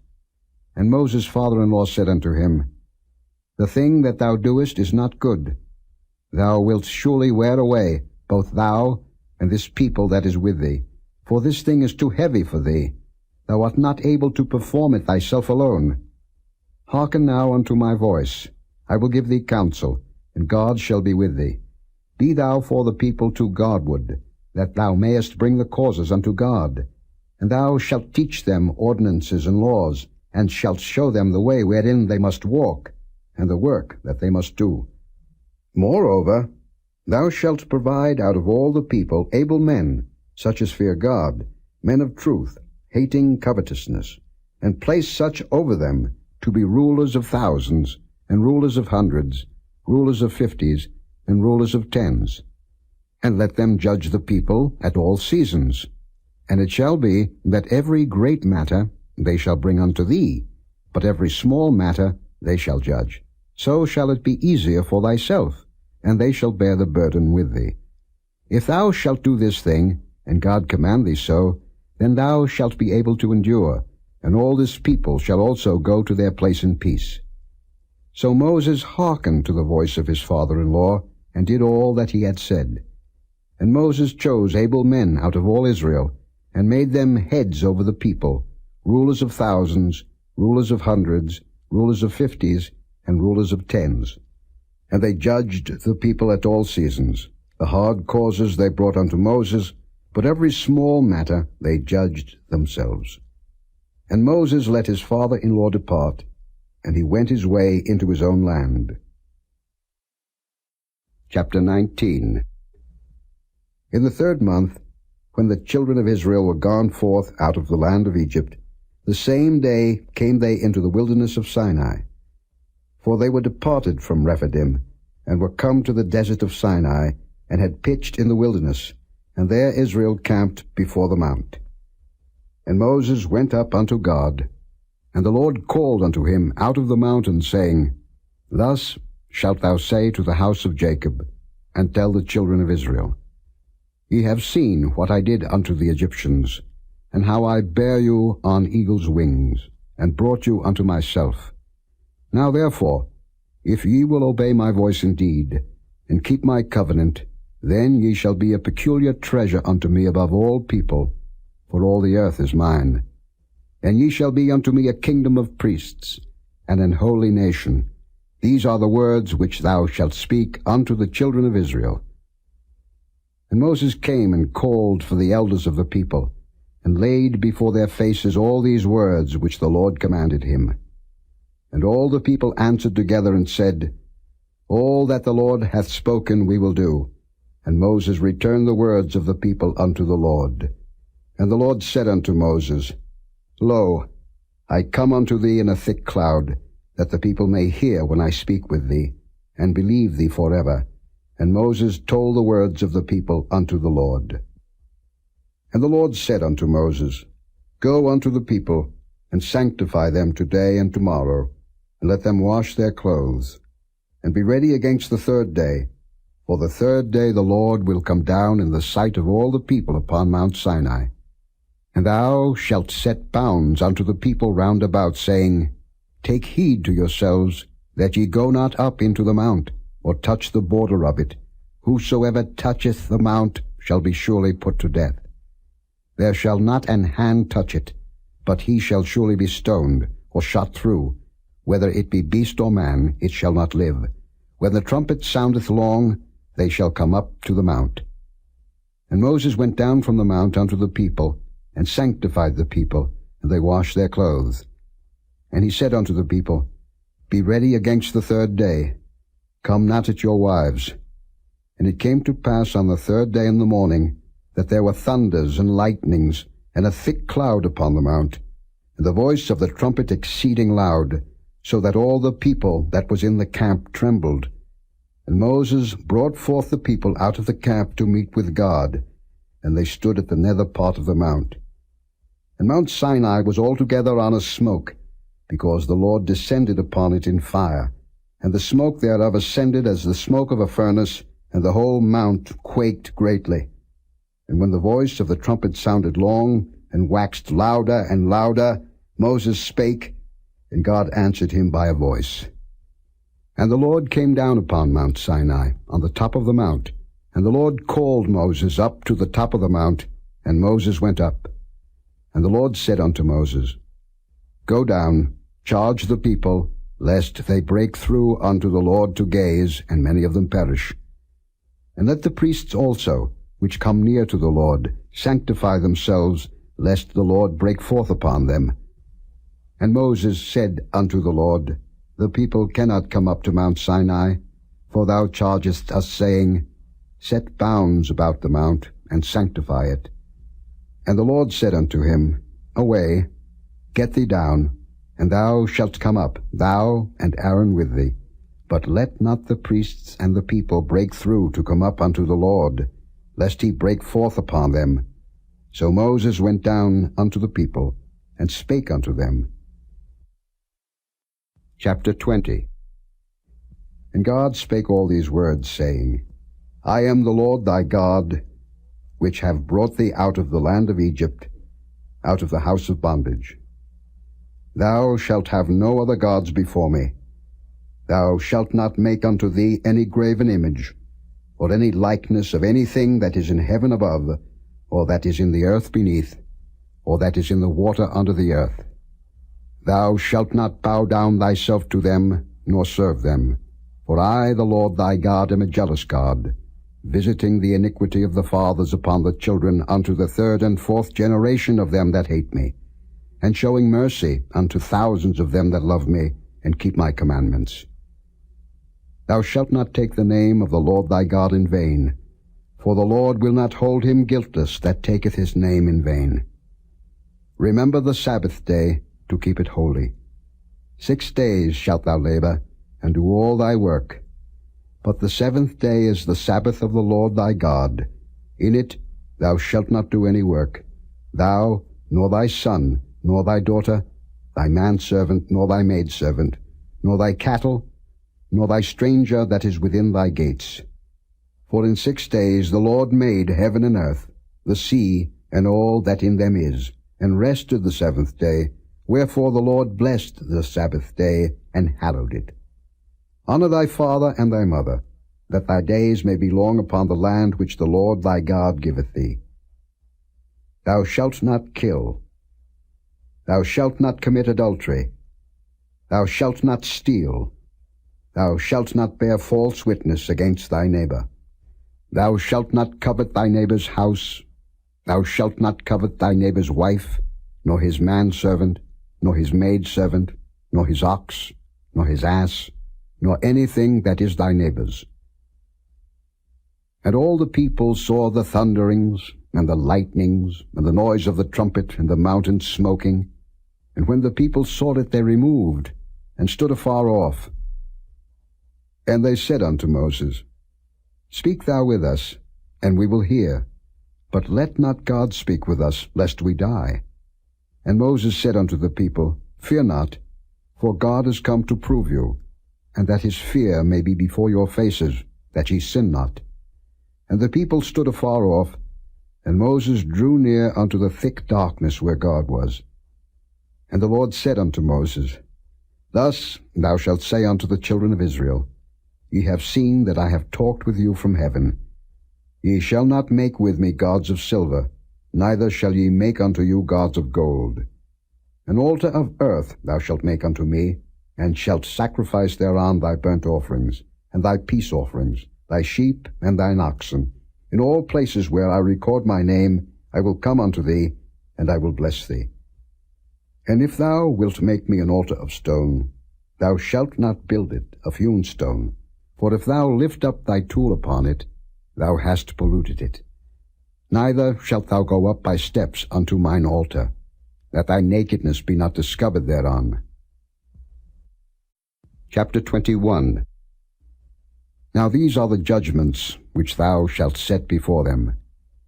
If thou buy an Hebrew servant, 6 years he shall serve, and in the 7th he shall go out free for nothing. If he came in by himself, he shall go out by himself. If he were married, then his wife shall go out with him. If his master have given him a wife, and she have borne him sons or daughters, the wife and her children shall be her master's, and he shall go out by himself. And if the servant shall plainly say, I love my master, my wife, and my children, I will not go out free, then his master shall bring him unto the judges. He shall also bring him to the door, or unto the door post, and his master shall bore his ear through with an awl, and he shall serve him forever. And if a man sell his daughter to be a maidservant, she shall not go out as the men servants do. If she please not her master, who hath betrothed her to himself, then shall he let her be redeemed. To sell her unto a strange nation he shall have no power, seeing he hath dealt deceitfully with her. And if he have betrothed her unto his son, he shall deal with her after the manner of daughters.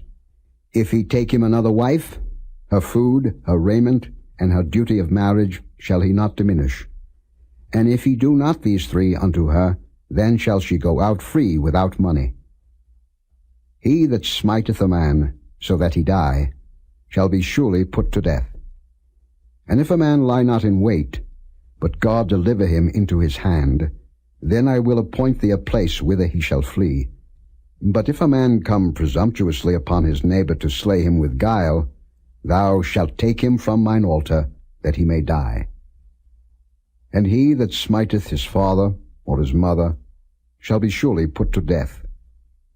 And he that stealeth a man, and selleth him, or if he be found in his hand, he shall surely be put to death.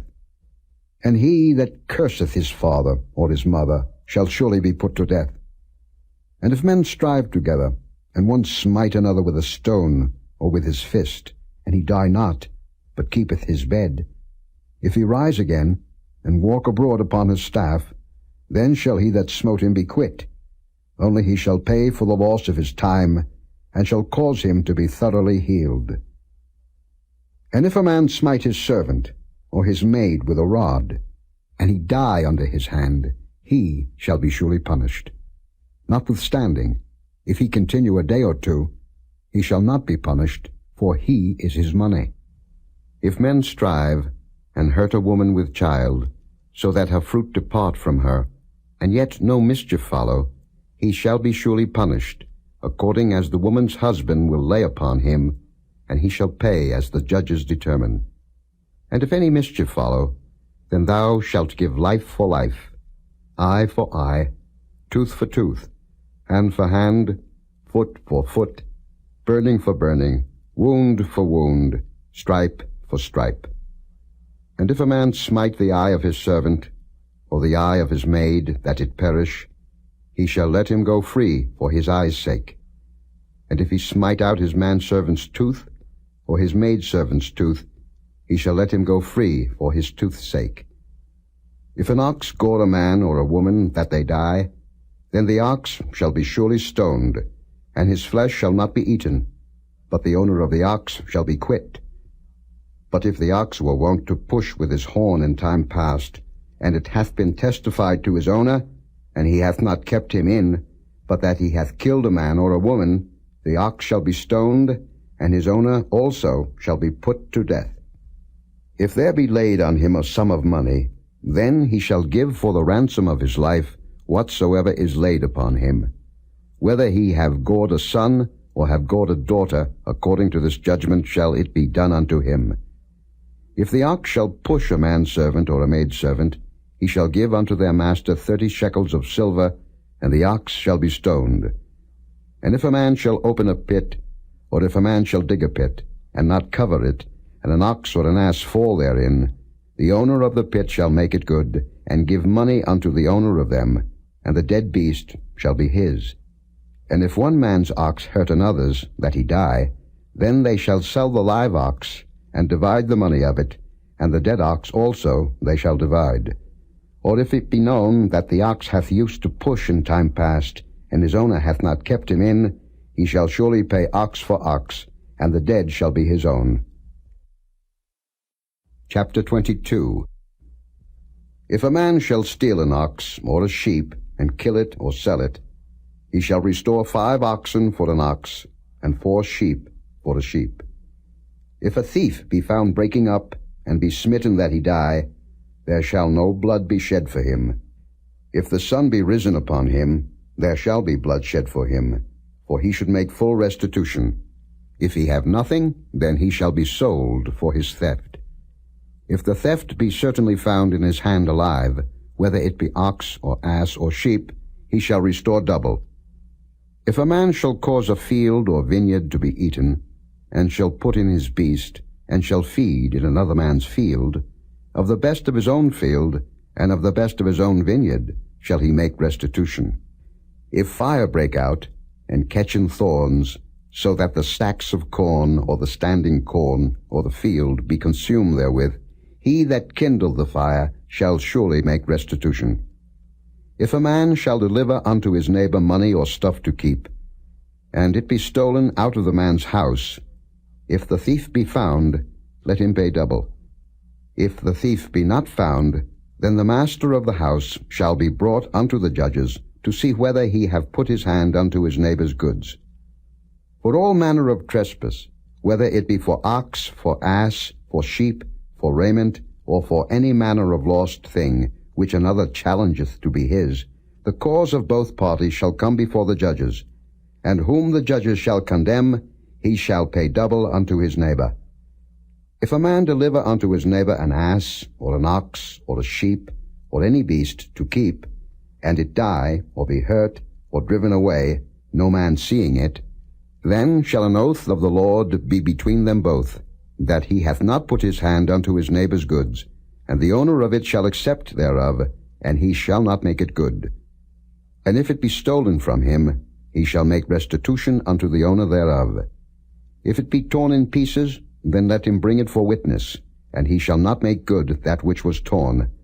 And if a man borrow aught of his neighbor, and it be hurt or die, the owner thereof being not with it, he shall surely make it good. But if the owner thereof be with it, he shall not make it good. If it be an hired thing, it came for his hire. And if a man entice a maid that is not betrothed, and lie with her, he shall surely endow her to be his wife. If her father utterly refuse to give her unto him, he shall pay money according to the dowry of virgins. Thou shalt not suffer a witch to live. Whosoever lieth with a beast shall surely be put to death. He that sacrificeth unto any god, save unto the Lord only, he shall be utterly destroyed.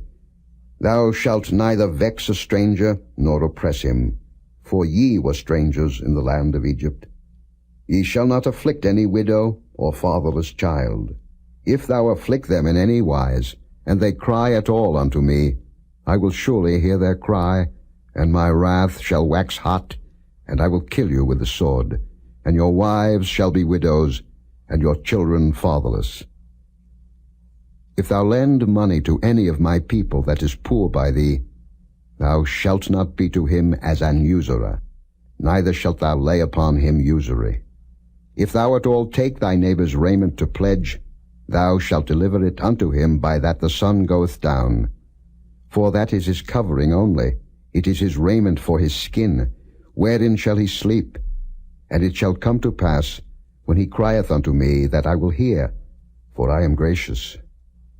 Thou shalt not revile the gods, nor curse the ruler of thy people. Thou shalt not delay to offer the first of thy ripe fruits, and of thy liquors, the firstborn of thy sons shalt thou give unto me. Likewise shalt thou do with thine oxen, and with thy sheep. 7 days it shall be with his dam. On the 8th day thou shalt give it me. And ye shall be holy men unto me.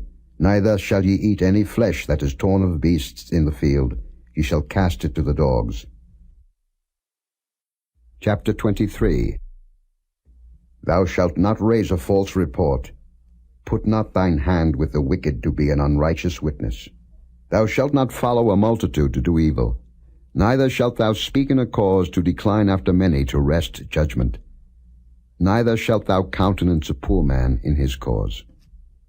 If thou meet thine enemy's ox or his ass going astray, thou shalt surely bring it back to him again. If thou see the ass of him that hateth thee lying under his burden, and wouldest forbear to help him, thou shalt surely help with him. Thou shalt not wrest the judgment of thy poor in his cause.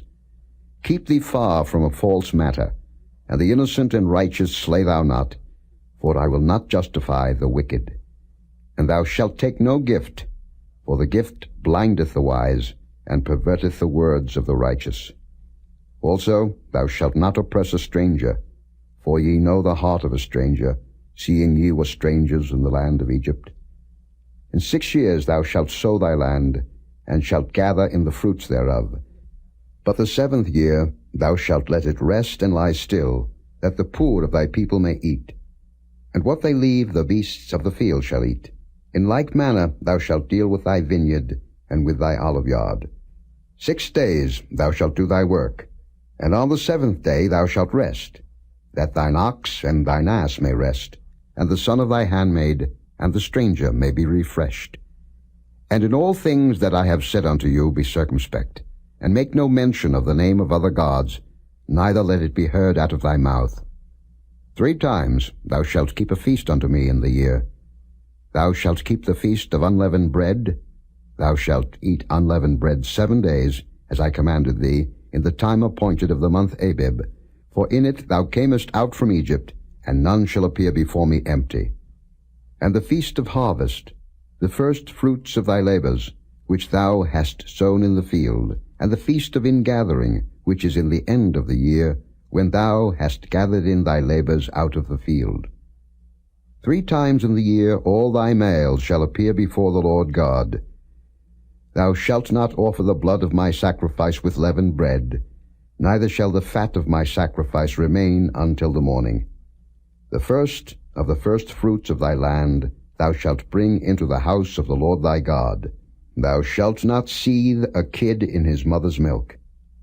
Behold, I send an angel before thee, to keep thee in the way, and to bring thee into the place which I have prepared.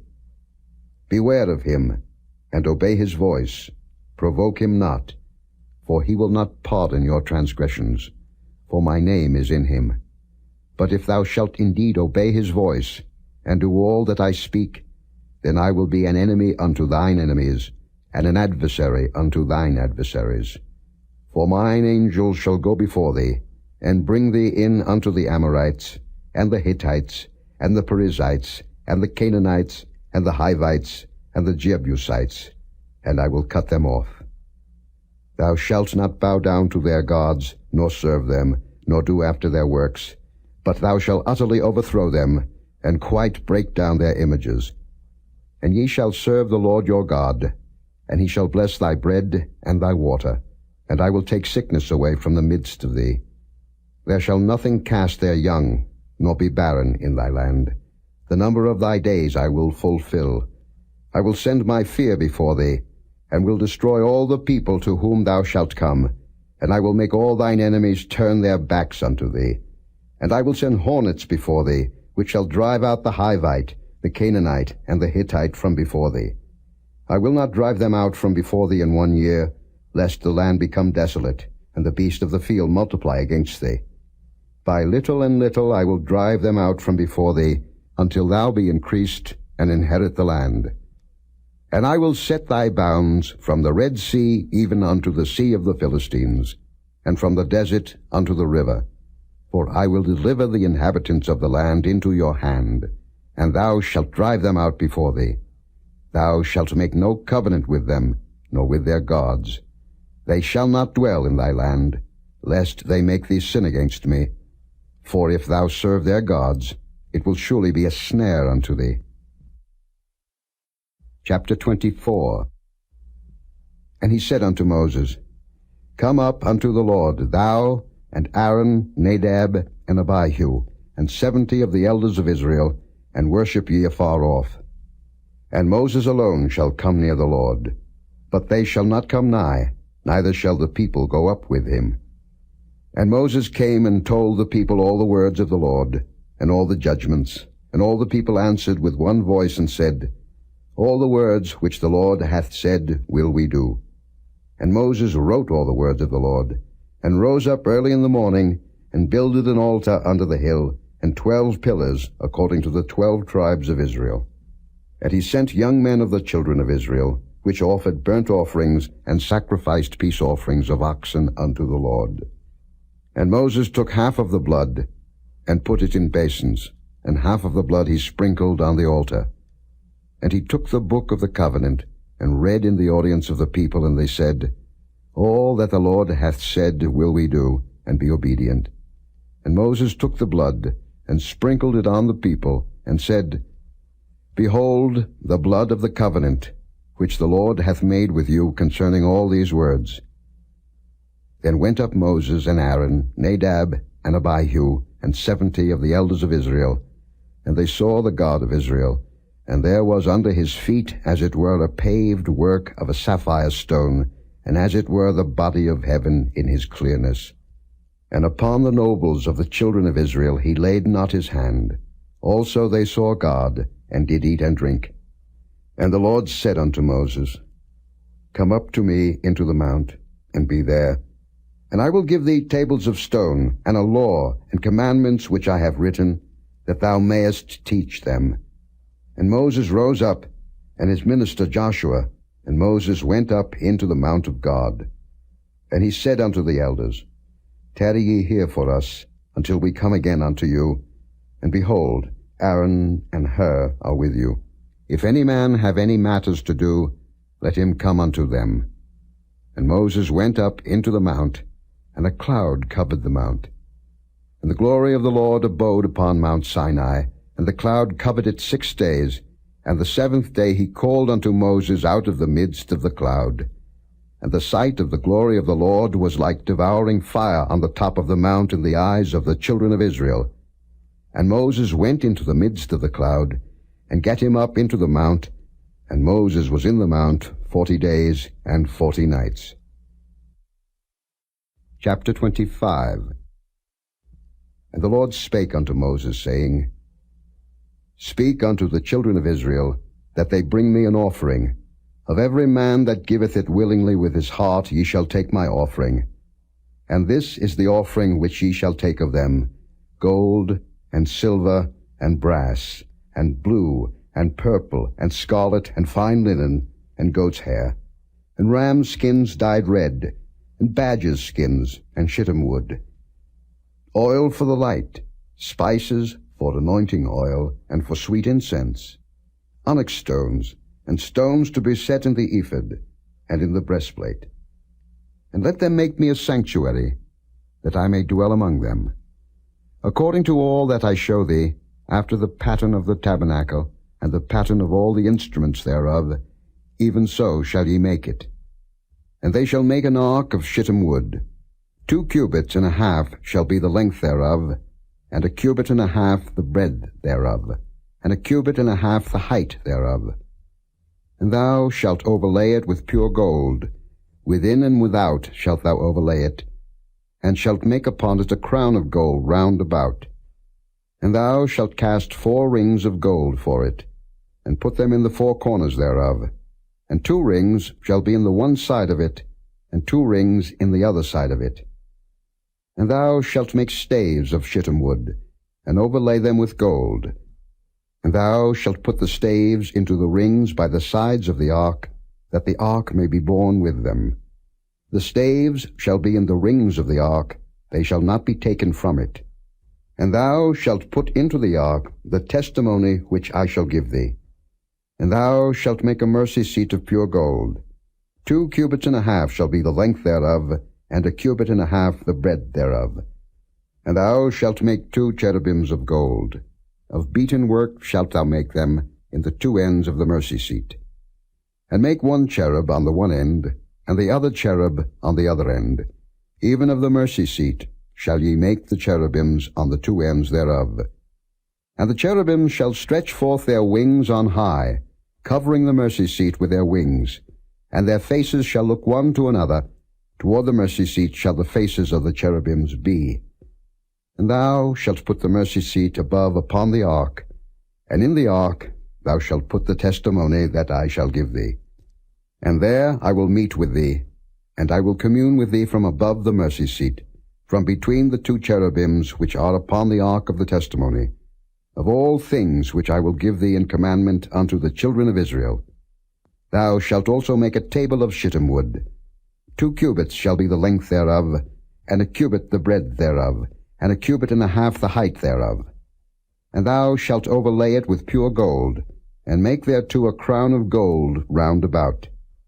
And thou shalt make unto it a border of an handbreadth round about, and thou shalt make a golden crown to the border thereof round about. And thou shalt make for it 4 rings of gold, and put the rings in the 4 corners that are on the 4 feet thereof. Over against the border shall the rings be for places of the staves to bear the table.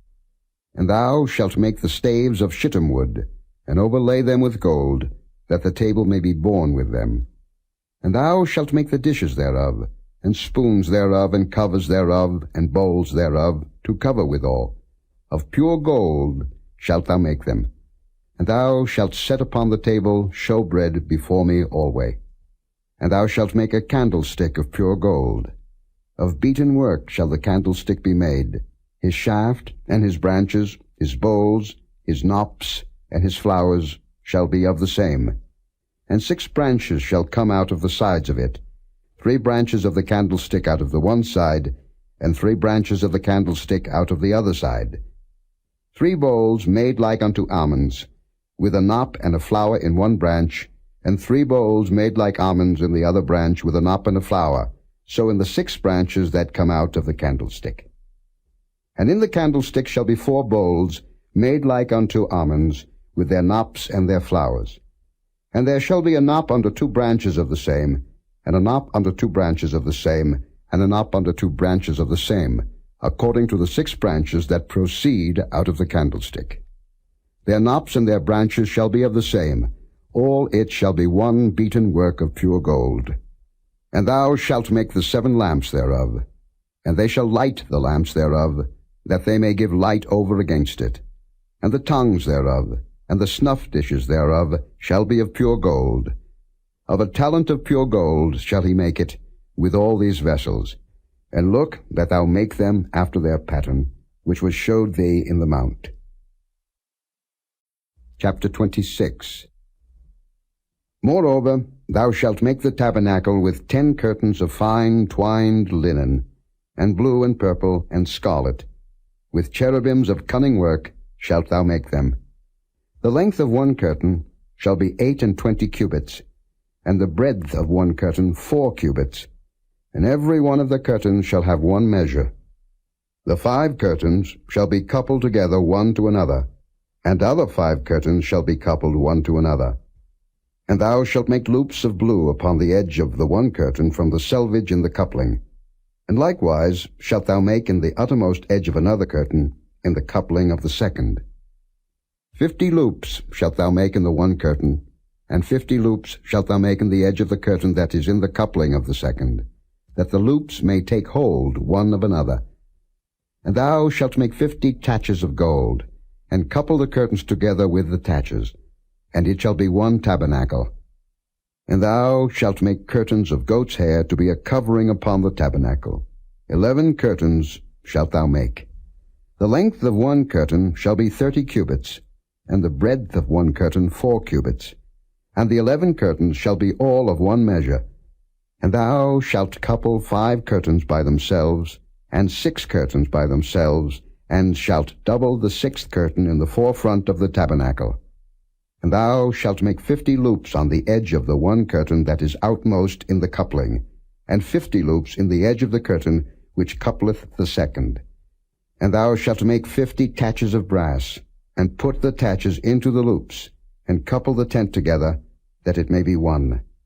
And the remnant that remaineth of the curtains of the tent, the half curtain that remaineth, shall hang over the backside of the tabernacle, and a cubit on the one side, and a cubit on the other side of that which remaineth in the length of the curtains of the tent. It shall hang over the sides of the tabernacle on this side and on that side, to cover it. And thou shalt make a covering for the tent of rams' skins, dyed red, and a covering above of badgers' skins. And thou shalt make boards for the tabernacle of shittim wood standing up. 10 cubits shall be the length of a board, and a cubit and a half shall be the breadth of one board. 2 tenons shall there be in one board, set in order one against another. Thus shalt thou make for all the boards of the tabernacle. And thou shalt make the boards for the tabernacle, 20 boards on the south side southward. And thou shalt make 40 sockets of silver under the 20 boards, 2 sockets under one board for his 2 tenons, and 2 sockets under another board for his 2 tenons. And for the second side of the tabernacle on the north side there shall be 20 boards, and there 40 sockets of silver, 2 sockets under one board, and 2 sockets under another board. And for the sides of the tabernacle westward thou shalt make 6 boards, and 2 boards shalt thou make for the corners of the tabernacle in the 2 sides. And they shall be coupled together beneath, and they shall be coupled together above the head of it unto one ring. Thus shall it be for them both. They shall be for the 2 corners. And they shall be 8 boards, and their sockets of silver 16 sockets, 2 sockets under one board, and 2 sockets under another board. And thou shalt make bars of shittim wood, 5 for the boards of the one side of the tabernacle, and 5 bars for the boards of the other side of the tabernacle, and 5 bars for the boards of the side of the tabernacle for the 2 sides westward. And the middle bar in the midst of the boards shall reach from end to end. And thou shalt overlay the boards with gold, and make their rings of gold for places for the bars. And thou shalt overlay the bars with gold. And thou shalt rear up the tabernacle according to the fashion thereof, which was showed thee in the mount. And thou shalt make a veil of blue, and purple, and scarlet, and fine twined linen of cunning work. With cherubims shall it be made. And thou shalt hang it upon 4 pillars of shittim wood overlaid with gold. Their hooks shall be of gold upon the 4 sockets of silver. And thou shalt hang up the veil under the taches, that thou mayest bring in thither within the veil the ark of the testimony. And the veil shall divide unto you between the holy place and the most holy. And thou shalt put the mercy seat upon the ark of the testimony in the most holy place. And thou shalt set the table without the veil, and the candlestick over against the table on the side of the tabernacle toward the south. And thou shalt put the table on the north side. And thou shalt make an hanging for the door of the tent, of blue, and purple, and scarlet, and fine twined linen, wrought with needlework. And thou shalt make for the hanging 5 pillars of shittim wood, and overlay them with gold, and their hooks shall be of gold, and thou shalt cast 5 sockets of brass for them. Chapter 27. And thou shalt make an altar of shittim wood, 5 cubits long, and 5 cubits broad. The altar shall be foursquare, and the height thereof shall be 3 cubits. And thou shalt make the horns of it upon the 4 corners thereof. His horns shall be of the same, and thou shalt overlay it with brass. And thou shalt make his pans to receive his ashes, and his shovels, and his basins, and his flesh hooks, and his fire pans.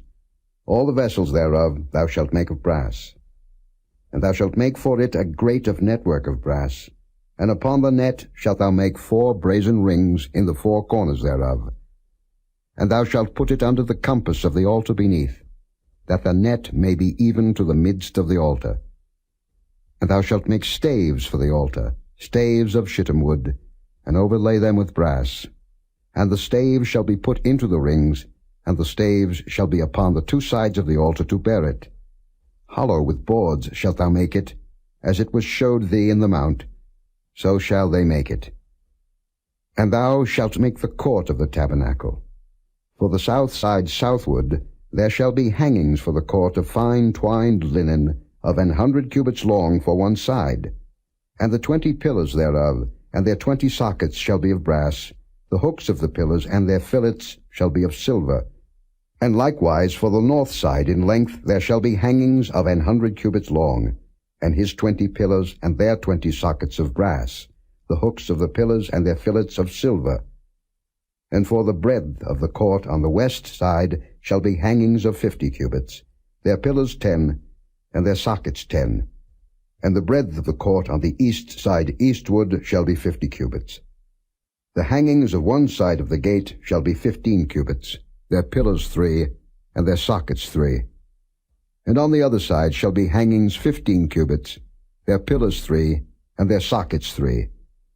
And for the gate of the court shall be an hanging of 20 cubits of blue, and purple, and scarlet, and fine twined linen, wrought with needlework, and their pillars shall be 4, and their sockets 4. All the pillars round about the court shall be filleted with silver. Their hooks shall be of silver, and their sockets of brass. The length of the court shall be 100 cubits, and the breadth 50 everywhere, and the height 5 cubits of fine twined linen, and their sockets of brass. All the vessels of the tabernacle, in all the service thereof, and all the pins thereof, and all the pins of the court, shall be of brass. And thou shalt command the children of Israel, that they bring thee pure oil olive beaten for the light, to cause the lamp to burn always. In the tabernacle of the congregation without the veil, which is before the testimony, Aaron and his sons shall order it from evening to morning before the Lord. It shall be a statute forever unto their generations on the behalf of the children of Israel. Chapter 28. And take thou unto thee Aaron thy brother, and his sons with him, from among the children of Israel, that he may minister unto me in the priest's office, even Aaron, Nadab, and Abihu, Eleazar and Ithamar, Aaron's sons. And thou shalt make holy garments for Aaron thy brother, for glory and for beauty.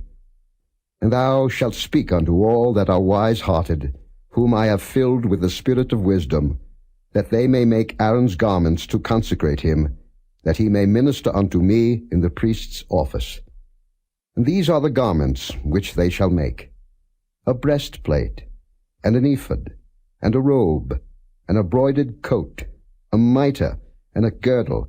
And they shall make holy garments for Aaron thy brother and his sons, that he may minister unto me in the priest's office.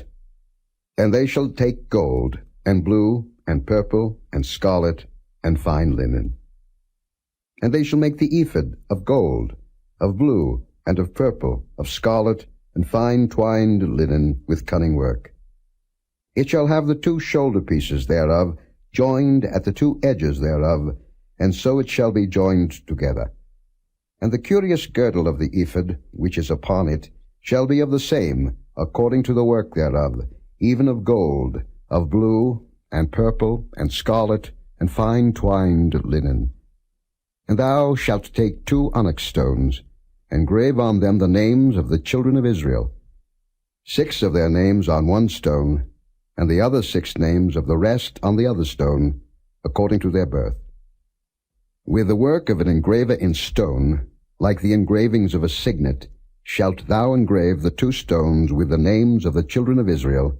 Thou shalt make them to be set in ouches of gold. And thou shalt put the 2 stones upon the shoulders of the ephod for stones of memorial unto the children of Israel. And Aaron shall bear their names before the Lord upon his 2 shoulders for a memorial. And thou shalt make ouches of gold, and 2 chains of pure gold at the ends. Of wreathen work shalt thou make them, and fasten the wreathen chains to the ouches. And thou shalt make the breastplate of judgment with cunning work. After the work of the ephod thou shalt make it, of gold, of blue, and of purple, and of scarlet, and of fine twined linen shalt thou make it. 4 square it shall be, being doubled. A span shall be the length thereof, and a span shall be the breadth thereof. And thou shalt set it in settings of stones, even 4 rows of stones. The first row shall be a sardius, a topaz, and a carbuncle. This shall be the first row. And the second row shall be an emerald, a sapphire, and a diamond. And the third row a ligure, an agate, and an amethyst. And the fourth row a beryl, and an onyx, and a jasper. They shall be set in gold in their enclosings. And the stones shall be with the names of the children of Israel, 12, according to their names, like the engravings of a signet. Every one with his name shall they be according to the 12 tribes. And thou shalt make upon the breastplate chains at the ends of wreathen work of pure gold. And thou shalt make upon the breastplate 2 rings of gold, and shalt put the 2 rings on the 2 ends of the breastplate. And thou shalt put the 2 wreathen chains of gold in the 2 rings which are on the ends of the breastplate. And the other 2 ends of the 2 wreathen chains thou shalt fasten in the 2 ouches, and put them on the shoulder pieces of the ephod before it. And thou shalt make 2 rings of gold, and thou shalt put them upon the 2 ends of the breastplate in the border thereof, which is in the side of the ephod inward. And 2 other rings of gold thou shalt make, and shalt put them on the 2 sides of the ephod underneath, toward the forepart thereof, over against the other coupling thereof, above the curious girdle of the ephod. And they shall bind the breastplate by the rings thereof unto the rings of the ephod with a lace of blue, that it may be above the curious girdle of the ephod, and that the breastplate be not loosed from the ephod. And Aaron shall bear the names of the children of Israel in the breastplate of judgment upon his heart, when he goeth in unto the holy place, for a memorial before the Lord continually. And thou shalt put in the breastplate of judgment the Urim and the Thummim, and they shall be upon Aaron's heart, when he goeth in before the Lord. And Aaron shall bear the judgment of the children of Israel upon his heart before the Lord continually. And thou shalt make the robe of the ephod all of blue. And there shall be an hole in the top of it, in the midst thereof. It shall have a binding of woven work round about the whole of it, as it were the hole of an habergeon, that it be not rent.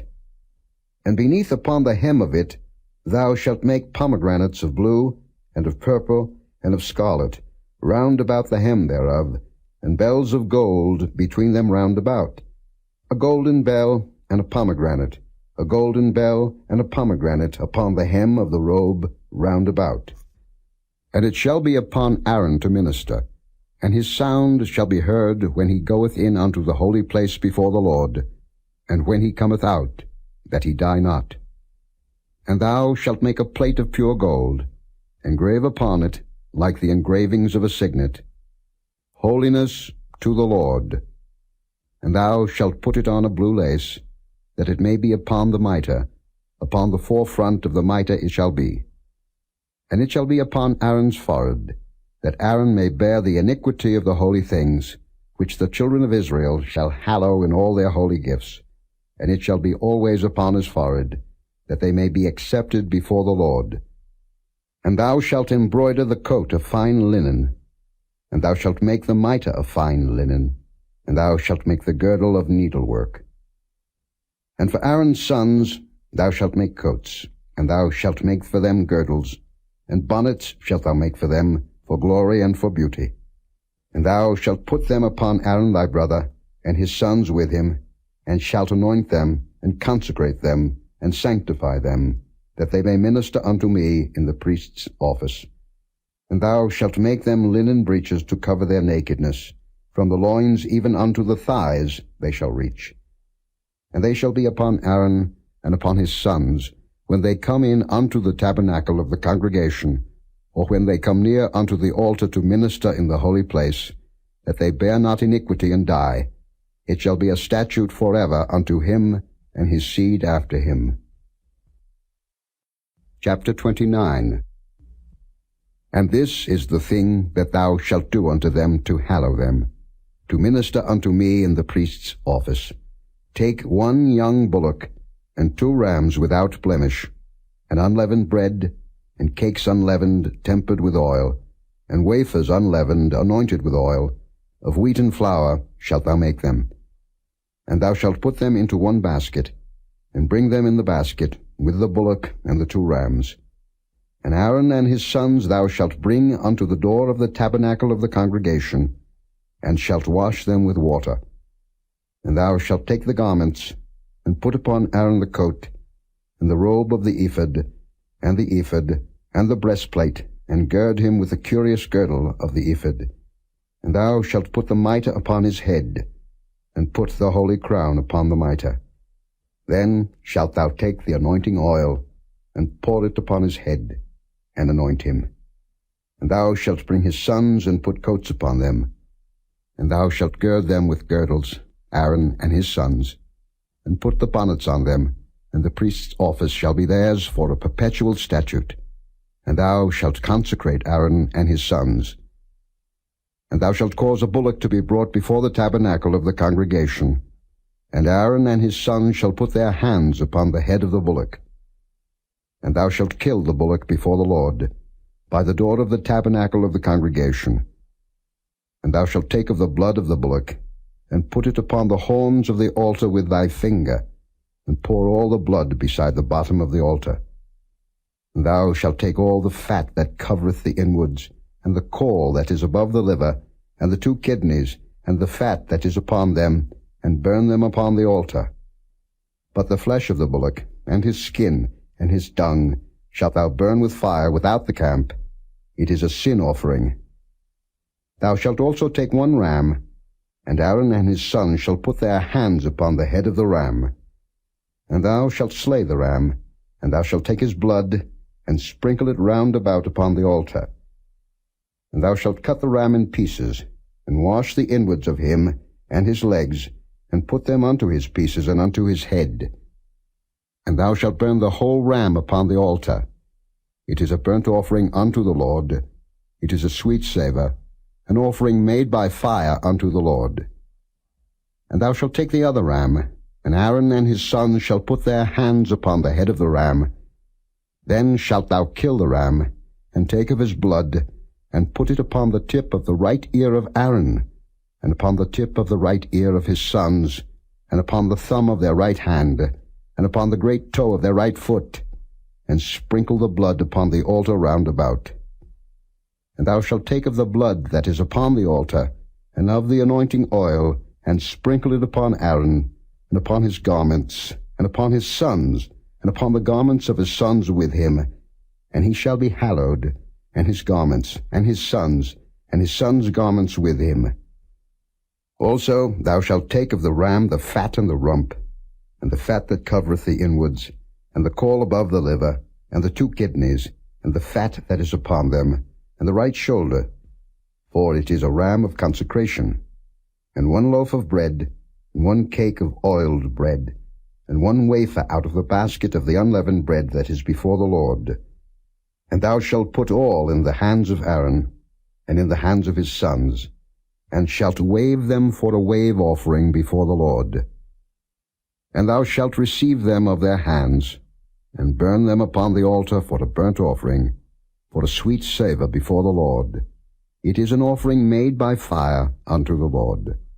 And thou shalt take the breast of the ram of Aaron's consecration, and wave it for a wave offering before the Lord, and it shall be thy part.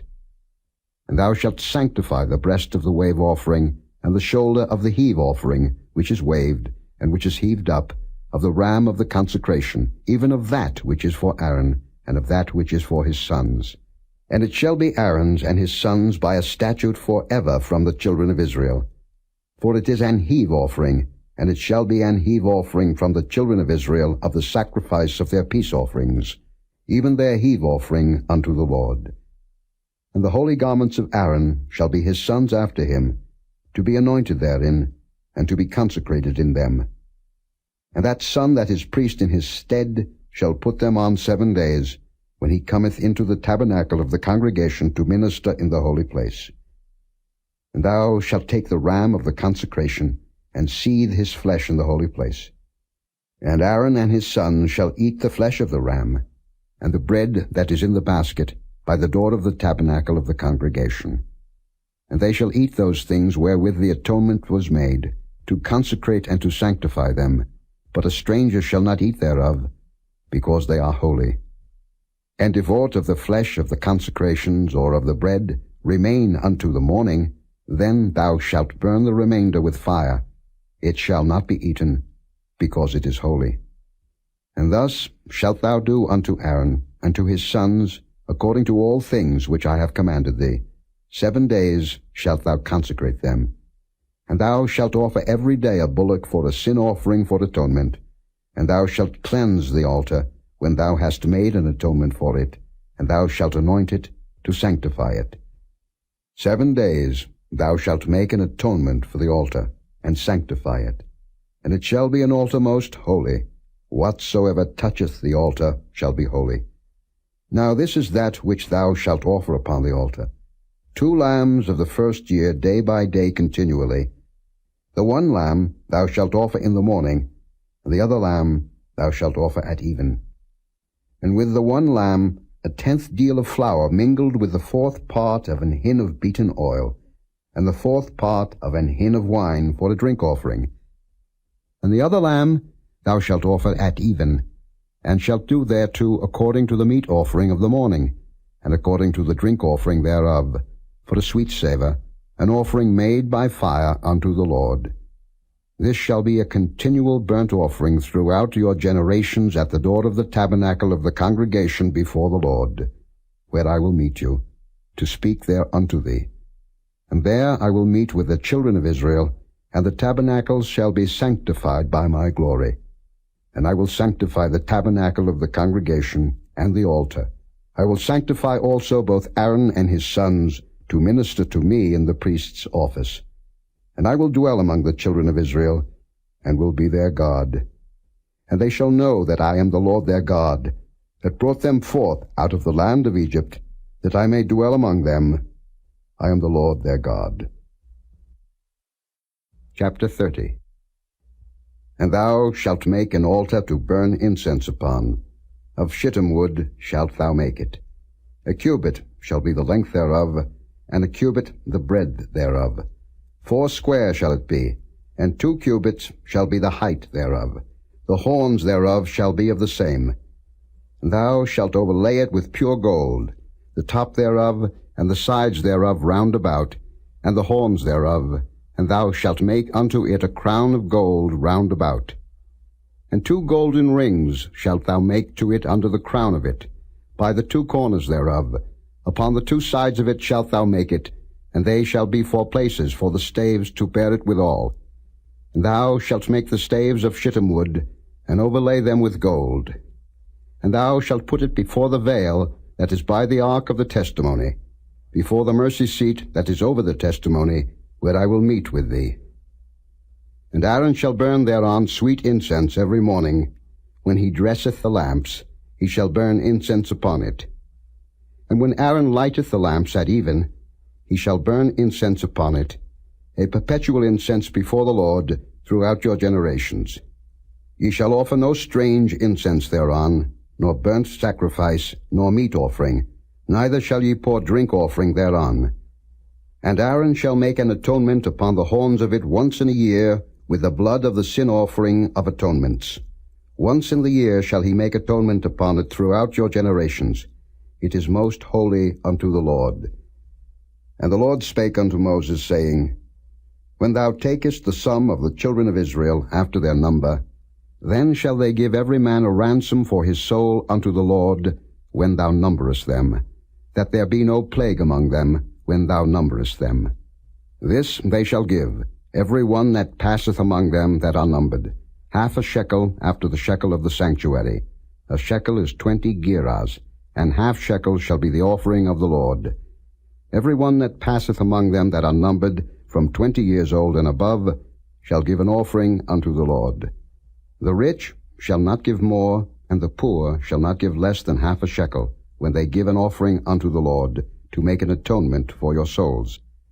And thou shalt take the atonement money of the children of Israel, and shalt appoint it for the service of the tabernacle of the congregation, that it may be a memorial unto the children of Israel before the Lord, to make an atonement for your souls. And the Lord spake unto Moses, saying, Thou shalt also make a laver of brass, and his foot also of brass, to wash withal. And thou shalt put it between the tabernacle of the congregation and the altar, and thou shalt put water therein. For Aaron and his sons shall wash their hands and their feet thereat. When they go into the tabernacle of the congregation, they shall wash with water, that they die not. Or when they come near to the altar to minister, to burn offering made by fire unto the Lord. So they shall wash their hands and their feet, that they die not. And it shall be a statute forever to them, even to him and to his seed throughout their generations. Moreover, the Lord spake unto Moses, saying, Take thou also unto thee principal spices, of pure myrrh 500 shekels, and of sweet cinnamon half so much, even 250 shekels, and of sweet calamus 250 shekels, and of cassia 500 shekels, after the shekel of the sanctuary, and of oil olive and hin. And thou shalt make it an oil of holy ointment, an ointment compound after the art of the apothecary. It shall be an holy anointing oil. And thou shalt anoint the tabernacle of the congregation therewith, and the ark of the testimony, and the table and all his vessels, and the candlestick and his vessels, and the altar of incense, and the altar of burnt offering with all his vessels, and the laver and his foot. And thou shalt sanctify them, that they may be most holy. Whatsoever toucheth them shall be holy. And thou shalt anoint Aaron and his sons, and consecrate them, that they may minister unto me in the priest's office. And thou shalt speak unto the children of Israel, saying, This shall be an holy anointing oil unto me throughout your generations. Upon man's flesh shall it not be poured, neither shall ye make any other like it, after the composition of it. It is holy, and it shall be holy unto you. Whosoever compoundeth any like it, or whosoever putteth any of it upon a stranger, shall even be cut off from his people. And the Lord said unto Moses, Take unto thee sweet spices, stacte, and onycha, and galbanum, these sweet spices with pure frankincense, of each shall there be a like weight. And thou shalt make it a perfume, a confection after the art of the apothecary, tempered together, pure and holy. And thou shalt beat some of it very small, and put of it before the testimony in the tabernacle of the congregation, where I will meet with thee. It shall be unto you most holy. And as for the perfume which thou shalt make, ye shall not make to yourselves according to the composition thereof. It shall be unto thee holy for the Lord. Whosoever shall make like unto that, to smell thereto, shall even be cut off from his people. Chapter 31. And the Lord spake unto Moses, saying, See, I have called by name Bezaleel, the son of Uri, the son of Hur, of the tribe of Judah. And I have filled him with the Spirit of God, in wisdom, and in understanding, and in knowledge, and in all manner of workmanship, to devise cunning works, to work in gold, and in silver, and in brass, and in cutting of stones, to set them, and in carving of timber, to work in all manner of workmanship. And I, behold, I have given with him Aholiab, the son of Ahisamach, of the tribe of Dan, and in the hearts of all that are wise-hearted I have put wisdom, that they may make all that I have commanded thee. The tabernacle of the congregation, and the ark of the testimony, and the mercy seat that is thereupon, and all the furniture of the tabernacle, and the table and his furniture, and the pure candlestick with all his furniture, and the altar of incense, and the altar of burnt offering with all his furniture, and the laver and his foot, and the cloths of service, and the holy garments for Aaron the priest, and the garments of his sons, to minister in the priest's office, and the anointing oil, and sweet incense for the holy place, according to all that I have commanded thee shall they do. And the Lord spake unto Moses, saying, Speak thou also unto the children of Israel, saying, Verily my Sabbaths ye shall keep, for it is a sign between me and you throughout your generations, that ye may know that I am the Lord that doth sanctify you. Ye shall keep the Sabbath therefore, for it is holy unto you. Every one that defileth it shall surely be put to death. For whosoever doeth any work therein, that soul shall be cut off from among his people. 6 days may work be done, but in the 7th is the Sabbath of rest holy to the Lord. Whosoever doeth any work in the Sabbath day, he shall surely be put to death. Wherefore the children of Israel shall keep the Sabbath, to observe the Sabbath throughout their generations, for a perpetual covenant. It is a sign between me and the children of Israel forever. For in 6 days the Lord made heaven and earth, and on the 7th day he rested, and was refreshed. And he gave unto Moses, when he had made an end of communing with him upon Mount Sinai, 2 tables of testimony, tables of stone, written with the finger of God. Chapter 32. And when the people saw that Moses delayed to come down out of the mount, the people gathered themselves together unto Aaron, and said unto him, Up, make us gods, which shall go before us. For as for this Moses, the man that brought us up out of the land of Egypt, we wot not what is become of him. And Aaron said unto them, Break off the golden earrings, which are in the ears of your wives, of your sons, and of your daughters, and bring them unto me. And all the people brake off the golden earrings which were in their ears, and brought them unto Aaron. And he received them at their hand, and fashioned it with a graving tool, after he had made it a molten calf. And they said, These be thy gods, O Israel, which brought thee up out of the land of Egypt. And when Aaron saw it, he built an altar before it. And Aaron made proclamation, and said, Tomorrow is a feast to the Lord. And they rose up early on the morrow, and offered burnt offerings, and brought peace offerings. And the people sat down to eat and to drink, and rose up to play.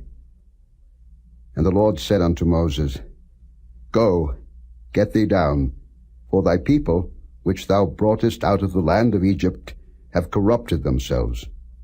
They have turned aside quickly out of the way which I commanded them.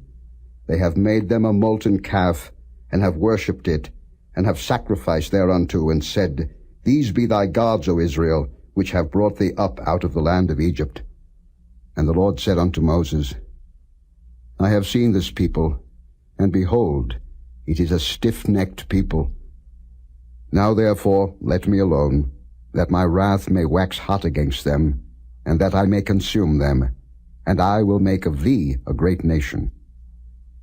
And Moses besought the Lord his God, and said, Lord, why doth thy wrath wax hot against thy people, which thou hast brought forth out of the land of Egypt with great power and with a mighty hand? Wherefore should the Egyptians speak and say, For mischief did he bring them out, to slay them in the mountains, and to consume them from the face of the earth? Turn from thy fierce wrath, and repent of this evil against thy people. Remember Abraham, Isaac, and Israel thy servants, to whom thou swarest by thine own self, and saidst unto them, I will multiply your seed as the stars of heaven, and all this land that I have spoken of will I give unto your seed, and they shall inherit it forever. And the Lord repented of the evil which he thought to do unto his people. And Moses turned, and went down from the mount, and the 2 tables of the testimony were in his hand. The tables were written on both their sides, on the one side and on the other were they written. And the tables were the work of God, and the writing was the writing of God, graven upon the tables. And when Joshua heard the noise of the people as they shouted, he said unto Moses, There is a noise of war in the camp. And he said, It is not the voice of them that shout for mastery, neither is it the voice of them that cry for being overcome, but the noise of them that sing do I hear. And it came to pass, as soon as he came nigh unto the camp, that he saw the calf and the dancing, and Moses' anger waxed hot, and he cast the tables out of his hands, and brake them beneath the mount. And he took the calf which they had made, and burnt it in the fire, and ground it to powder, and strawed it upon the water, and made the children of Israel drink of it. And Moses said unto Aaron, What did this people unto thee, that thou hast brought so great a sin upon them? And Aaron said, Let not the anger of my Lord wax hot. Thou knowest the people, that they are set on mischief. For they said unto me, Make us gods, which shall go before us. For as for this Moses, the man that brought us up out of the land of Egypt, we wot not what is become of him. And I said unto them, Whosoever hath any gold, let him break it off. So they gave it me. Then I cast it into the fire, and there came out this calf. And when Moses saw that the people were naked, for Aaron had made them naked unto their shame among their enemies, then Moses stood in the gate of the camp and said, Who is on the Lord's side? Let him come unto me. And all the sons of Levi gathered themselves together unto him. And he said unto them, Thus said the Lord God of Israel, Put every man his sword by his side, and go in and out from gate to gate throughout the camp, and slay every man his brother, and every man his companion, and every man his neighbor. And the children of Levi did according to the word of Moses, and there fell of the people that day about 3,000 men. For Moses had said, Consecrate yourselves today to the Lord, even every man upon his son and upon his brother, that he may bestow upon you a blessing this day. And it came to pass on the morrow that Moses said unto the people, Ye have sinned a great sin, and now I will go up unto the Lord. Peradventure I shall make an atonement for your sin. And Moses returned unto the Lord and said, O this people have sinned a great sin, and have made them gods of gold. Yet now, if thou wilt forgive their sin, and if not, blot me, I pray thee, out of thy book which thou hast written. And the Lord said unto Moses, Whosoever hath sinned against me, him will I blot out of my book. Therefore now go, lead the people unto the place of which I have spoken unto thee. Behold, mine angel shall go before thee. Nevertheless in the day when I will visit their sin upon them. And the Lord plagued the people, because they made the calf which Aaron made. Chapter 33. And the Lord said unto Moses, Depart, and go up hence, thou and the people which thou hast brought up out of the land of Egypt, unto the land which I swear unto Abraham, to Isaac, and to Jacob, saying, Unto thy seed will I give it. And I will send an angel before thee, and I will drive out the Canaanite, the Amorite, and the Hittite, and the Perizzite, the Hivite, and the Jebusite, unto a land flowing with milk and honey. For I will not go up in the midst of thee, for thou art a stiff-necked people, lest I consume thee in the way. And when the people heard these evil tidings, they mourned, and no man did put on him his ornaments. For the Lord had said unto Moses, Say unto the children of Israel, Ye are a stiff-necked people. I will come up into the midst of thee in a moment, and consume thee. Therefore now put off thy ornaments from thee, that I may know what to do unto thee. And the children of Israel stripped themselves of their ornaments by the Mount Horeb. And Moses took the tabernacle, and pitched it without the camp, afar off from the camp, and called it the tabernacle of the congregation. And it came to pass that every one which sought the Lord went out unto the tabernacle of the congregation, which was without the camp.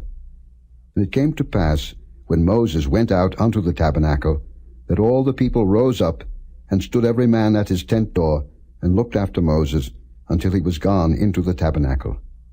And it came to pass, as Moses entered into the tabernacle, the cloudy pillar descended, and stood at the door of the tabernacle, and the Lord talked with Moses. And all the people saw the cloudy pillar stand at the tabernacle door, and all the people rose up and worshipped, every man in his tent door. And the Lord spake unto Moses face to face, as a man speaketh unto his friend. And he turned again into the camp. But his servant Joshua the son of Nun, a young man, departed not out of the tabernacle. And Moses said unto the Lord, See, thou sayest unto me, Bring up this people, and thou hast not let me know whom thou wilt send with me. Yet thou hast said, I know thee by name, and thou hast also found grace in my sight. Now therefore I pray thee, if I have found grace in thy sight, show me now thy way, that I may know thee, that I may find grace in thy sight, and consider that this nation is thy people. And he said, My presence shall go with thee, and I will give thee rest. And he said unto him, If thy presence go not with me, carry us not up hence. For wherein shall it be known here that I and thy people have found grace in thy sight? Is it not in that thou goest with us? So shall we be separated, I and thy people, from all the people that are upon the face of the earth. And the Lord said unto Moses, I will do this thing also that thou hast spoken, for thou hast found grace in my sight, and I know thee by name. And he said, I beseech thee, show me thy glory. And he said, I will make all my goodness pass before thee, and I will proclaim the name of the Lord before thee, and will be gracious to whom I will be gracious, and will show mercy on whom I will show mercy. And he said, Thou canst not see my face, for there shall no man see me and live. And the Lord said, Behold, there is a place by me, and thou shalt stand upon a rock. And it shall come to pass, while my glory passeth by, that I will put thee in a cleft of the rock, and will cover thee with my hand while I pass by. And I will take away mine hand, and thou shalt see my back parts, but my face shall not be seen. Chapter 34. And the Lord said unto Moses, Hew thee 2 tables of stone like unto the first, and I will write upon these tables the words that were in the first tables, which thou breakest. And be ready in the morning, and come up in the morning unto Mount Sinai, and present thyself there to me in the top of the mount. And no man shall come up with thee, neither let any man be seen throughout all the mount, neither let the flocks nor herds feed before that mount. And he hewed 2 tables of stone like unto the first. And Moses rose up early in the morning, and went up unto Mount Sinai, as the Lord had commanded him, and took in his hand the 2 tables of stone. And the Lord descended in the cloud, and stood with him there, and proclaimed the name of the Lord. And the Lord passed by before him, and proclaimed, the Lord God, merciful and gracious, long-suffering, and abundant in goodness and truth, keeping mercy for thousands, forgiving iniquity and transgression and sin, and that will by no means clear the guilty, visiting the iniquity of the fathers upon the children, and upon the children's children, unto the 3rd and to the 4th generation. And Moses made haste, and bowed his head toward the earth, and worshipped.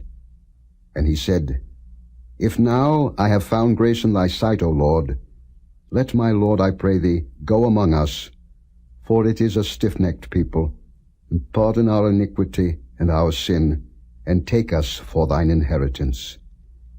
And he said, Behold, I make a covenant. Before all thy people I will do marvels, such as have not been done in all the earth, nor in any nation, and all the people among which thou art shall see the work of the Lord, for it is a terrible thing that I will do with thee. Observe thou that which I command thee this day. Behold, I drive out before thee the Amorite, and the Canaanite, and the Hittite, and the Perizzite, and the Hivite, and the Jebusite. Take heed to thyself, lest thou make a covenant with the inhabitants of the land whither thou goest, lest it be for a snare in the midst of thee. But ye shall destroy their altars, break their images, and cut down their groves. For thou shalt worship no other God, for the Lord, whose name is jealous, is a jealous God. Lest thou make a covenant with the inhabitants of the land, and they go a-whoring after their gods, and do sacrifice unto their gods, and one call thee, and thou eat of his sacrifice, and thou take of their daughters unto thy sons, and their daughters go a-whoring after their gods, and make thy sons go a-whoring after their gods. Thou shalt make thee no molten gods. The feast of unleavened bread shalt thou keep. 7 days thou shalt eat unleavened bread, as I commanded thee in the time of the month Abib. For in the month Abib thou camest out from Egypt. All that openeth the matrix is mine, and every firstling among thy cattle, whether ox or sheep, that is male. But the firstling of an ass thou shalt redeem with a lamb, and if thou redeem him not, then shalt thou break his neck. All the firstborn of thy sons thou shalt redeem, and none shall appear before me empty. 6 days thou shalt work, but on the 7th day thou shalt rest. In earing time and in harvest thou shalt rest. And thou shalt observe the feast of weeks, of the first fruits of wheat harvest, and the feast of ingathering at the year's end. Thrice in the year shall all your men children appear before the Lord God, the God of Israel. For I will cast out the nations before thee, and enlarge thy borders. Neither shall any man desire thy land, when thou shalt go up to appear before the Lord thy God thrice in the year. Thou shalt not offer the blood of my sacrifice with leaven, neither shall the sacrifice of the feast of the Passover be left unto the morning. The first of the first fruits of thy land thou shalt bring unto the house of the Lord thy God. Thou shalt not see the kid in his mother's milk. And the Lord said unto Moses, Write thou these words, for after the tenor of these words I have made a covenant with thee and with Israel. And he was there with the Lord 40 days and 40 nights. He did neither eat bread nor drink water. And he wrote upon the tables the words of the covenant, the 10 commandments. And it came to pass, when Moses came down from Mount Sinai with the 2 tables of testimony in Moses' hand, when he came down from the mount, that Moses wist not that the skin of his face shone while he talked with him. And when Aaron and all the children of Israel saw Moses, behold, the skin of his face shone, and they were afraid to come nigh him.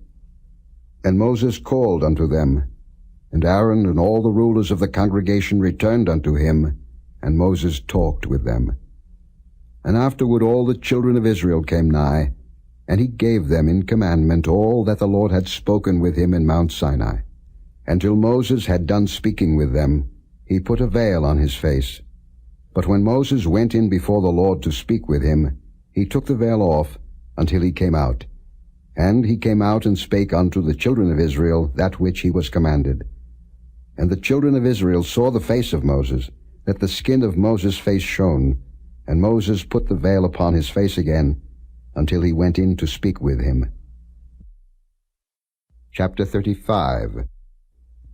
And Moses gathered all the congregation of the children of Israel together, and said unto them, These are the words which the Lord hath commanded, that ye should do them.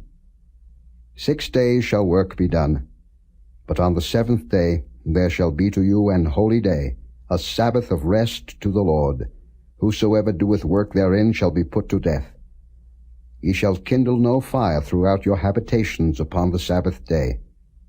And Moses spake unto all the congregation of the children of Israel, saying, This is the thing which the Lord commanded, saying, Take ye from among you an offering unto the Lord. Whosoever is of a willing heart, let him bring it.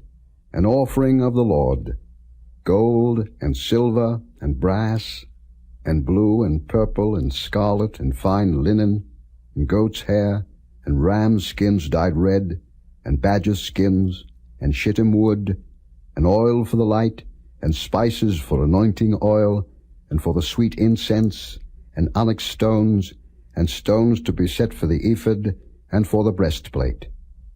And every wise-hearted among you shall come, and make all that the Lord hath commanded: the tabernacle, his tent, and his covering, his taches, and his boards, his bars, his pillars, and his sockets, the ark, and the staves thereof, with the mercy seat, and the veil of the covering, the table, and his staves, and all his vessels, and the showbread, the candlestick also for the light, and his furniture, and his lamps, with the oil for the light, and the incense altar, and his staves, and the anointing oil, and the sweet incense, and the hanging for the door at the entering in of the tabernacle, the altar of burnt offering, with his brazen grate, his staves, and all his vessels, the laver and his foot, the hangings of the court, his pillars and their sockets, and the hanging for the door of the court, the pins of the tabernacle, and the pins of the court and their cords, the cloths of service, to do service in the holy place, the holy garments for Aaron the priest, and the garments of his sons, to minister in the priest's office. And all the congregation of the children of Israel departed from the presence of Moses. And they came, every one whose heart stirred him up, and every one whom his spirit made willing, and they brought the Lord's offering to the work of the tabernacle of the congregation, and for all his service, and for the holy garments. And they came, both men and women, as many as were willing-hearted, and brought bracelets and earrings and rings and tablets, all jewels of gold. And every man that offered an offering of gold unto the Lord. And every man with whom was found blue and purple and scarlet and fine linen and goat's hair and red skins of rams and badgers' skins brought them. Every one that did offer an offering of silver and brass brought the Lord's offering, and every man with whom was found shittim wood for any work of the service brought it. And all the women that were wise-hearted did spin with their hands, and brought that which they had spun, both of blue, and of purple, and of scarlet, and of fine linen. And all the women whose hearts stirred them up in wisdom spun goat's hair.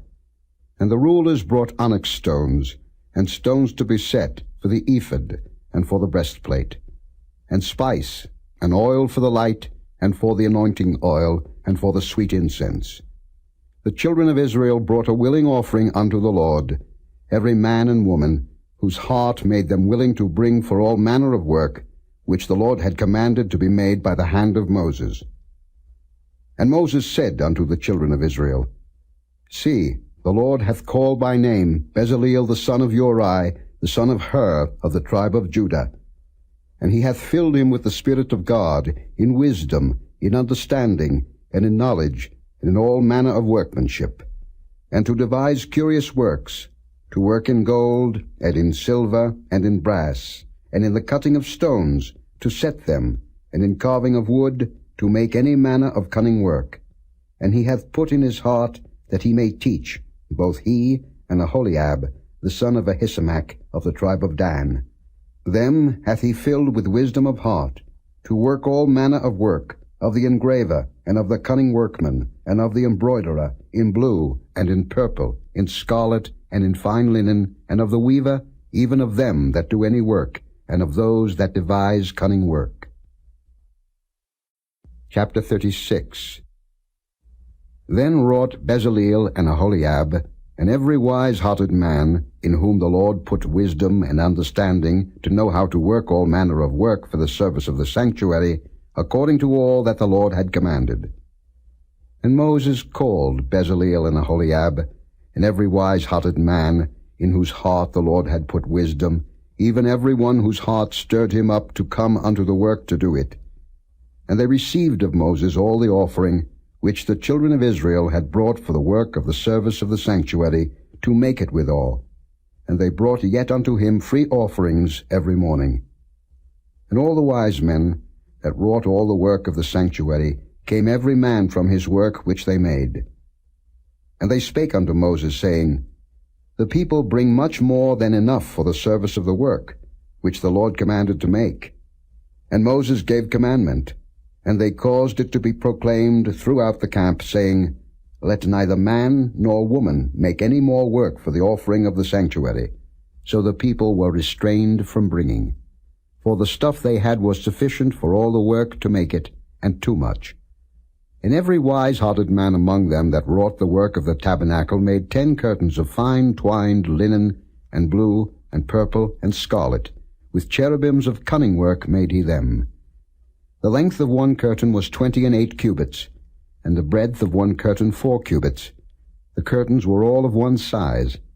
And he coupled the 5 curtains one unto another, and the other 5 curtains he coupled one unto another. And he made loops of blue on the edge of one curtain from the selvage in the coupling. Likewise he made in the uttermost side of another curtain in the coupling of the second. 50 loops made he in one curtain, and 50 loops made he in the edge of the curtain which was in the coupling of the second. The loops held one curtain to another. And he made 50 taches of gold, and coupled the curtains one unto another with the taches. So it became one tabernacle.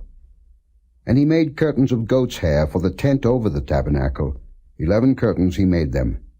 The length of one curtain was 30 cubits, and 4 cubits was the breadth of one curtain.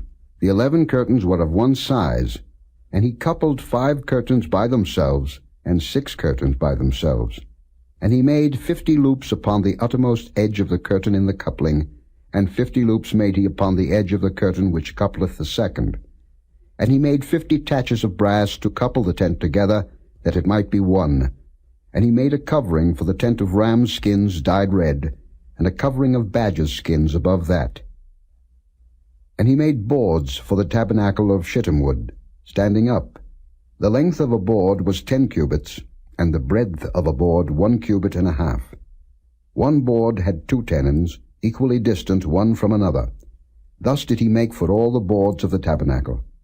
And he made boards for the tabernacle, 20 boards for the south side southward. And 40 sockets of silver he made under the 20 boards, 2 sockets under one board for his 2 tenons, and 2 sockets under another board for his 2 tenons. And for the other side of the tabernacle, which is toward the north corner, he made 20 boards. And there 40 sockets of silver, 2 sockets under one board, and 2 sockets under another board. And for the sides of the tabernacle westward he made 6 boards. And 2 boards made he for the corners of the tabernacle in the 2 sides. And they were coupled beneath, and coupled together at the head thereof, to one ring. Thus he did to both of them in both the corners. And there were 8 boards, and their sockets were 16 sockets of silver, under every board 2 sockets. And he made bars of shittim wood, 5 for the boards of the one side of the tabernacle, and 5 bars for the boards of the other side of the tabernacle, and 5 bars for the boards of the tabernacle for the sides westward. And he made the middle bar to shoot through the boards from the one end to the other. And he overlaid the boards with gold, and made their rings of gold to be places for the bars, and overlaid the bars with gold. And he made a veil of blue, and purple, and scarlet, and fine twined linen, with cherubims made he it of cunning work. And he made thereunto 4 pillars of shittim wood, and overlaid them with gold. Their hooks were of gold, and he cast for them 4 sockets of silver. And he made an hanging for the tabernacle door of blue, and purple, and scarlet, and fine twined linen of needlework. And the 5 pillars of it with their hooks, and he overlaid their chapiters and their fillets with gold, but their 5 sockets were of brass. Chapter 37.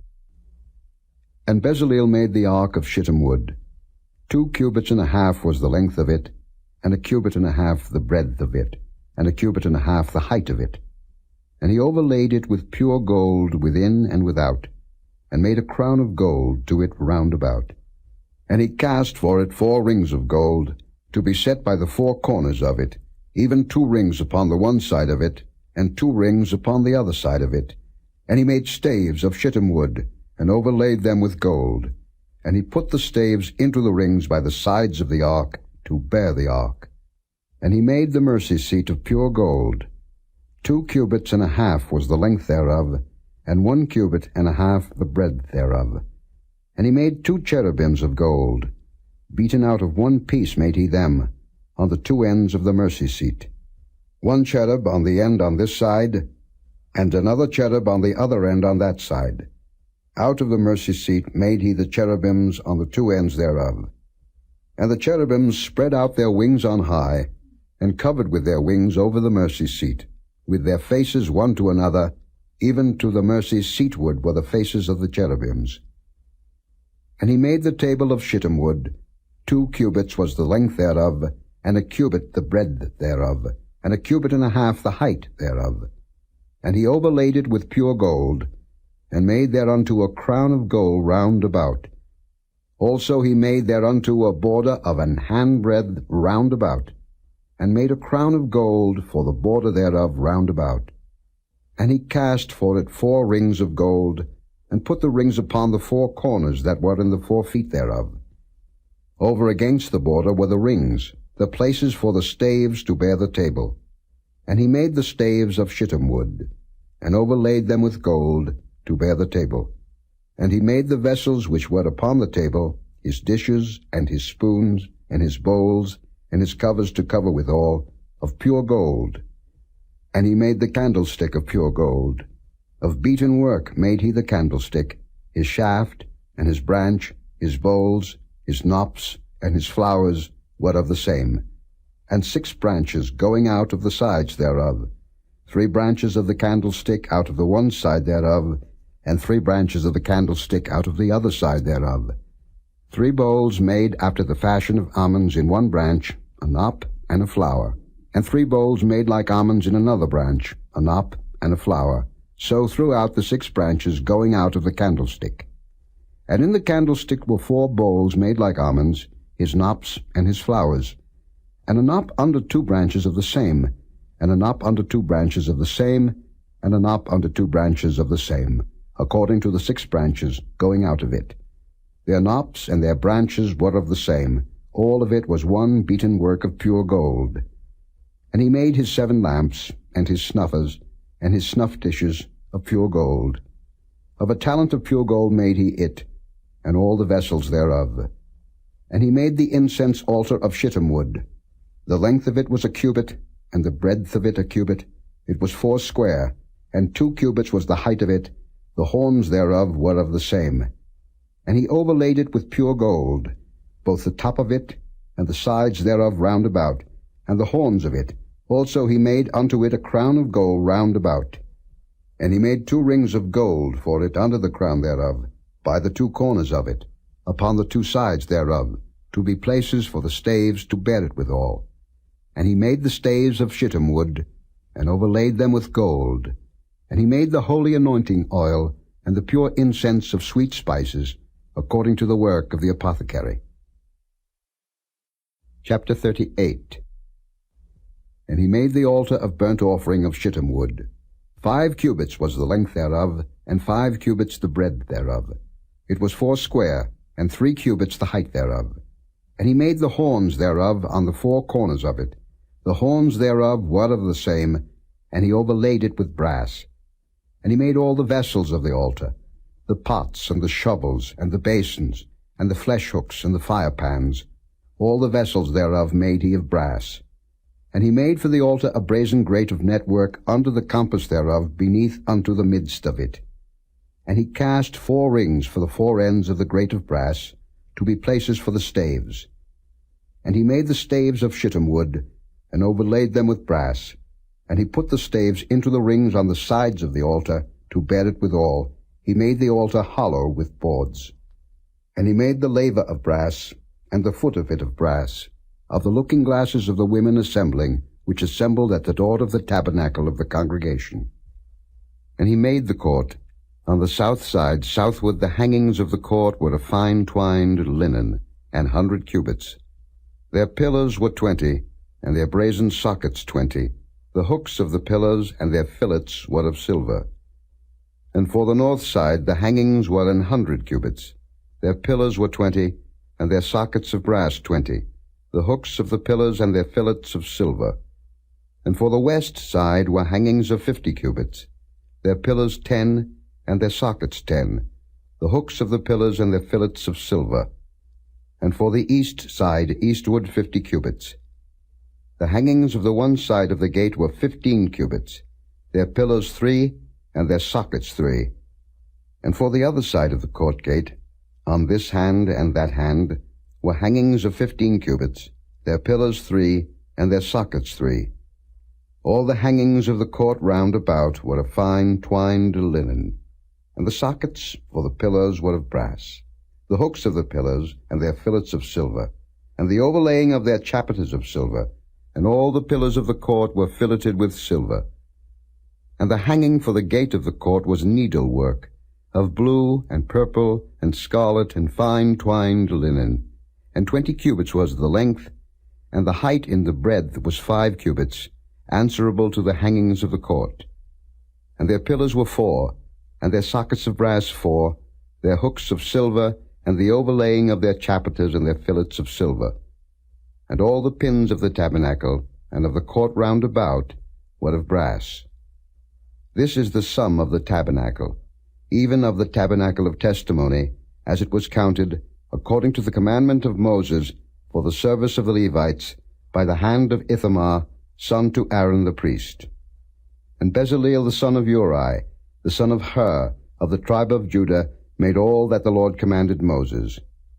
And with him was Aholiab, son of Ahisamach, of the tribe of Dan, an engraver, and a cunning workman, and an embroiderer in blue, and in purple, and in scarlet, and fine linen. All the gold that was occupied for the work in all the work of the holy place, even the gold of the offering, was 29 talents, and 730 shekels, after the shekel of the sanctuary.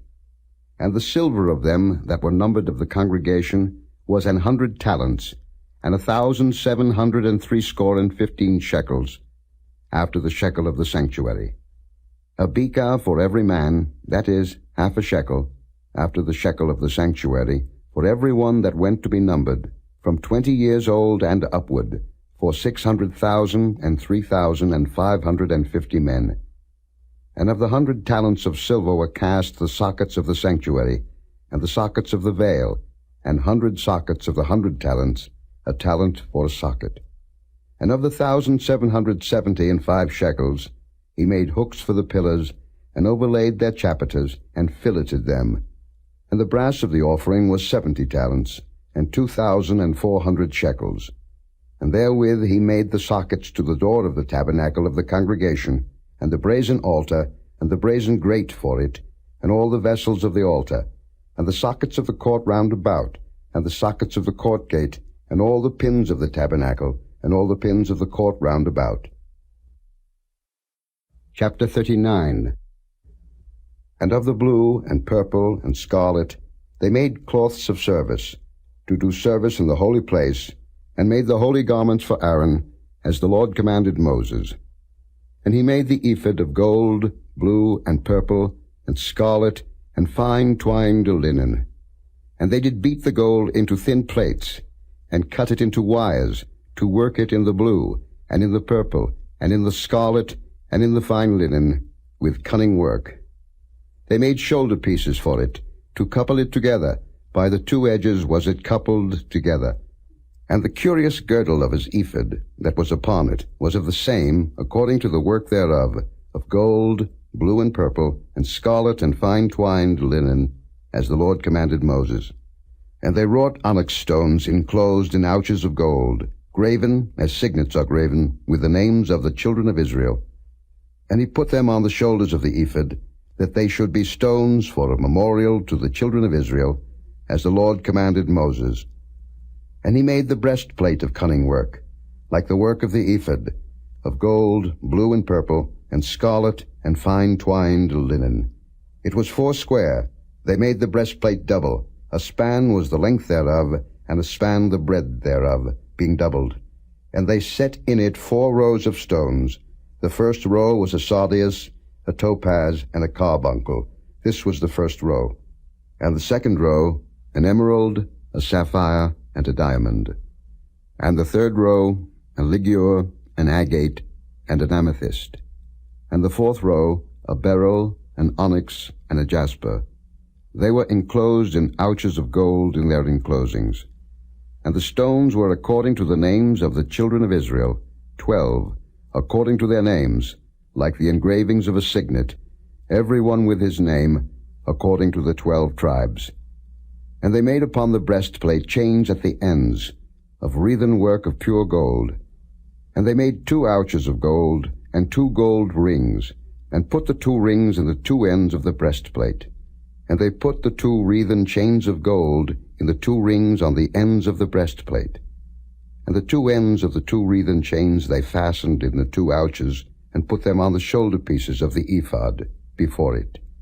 And they made 2 rings of gold, and put them on the 2 ends of the breastplate, upon the border of it, which was on the side of the ephod inward.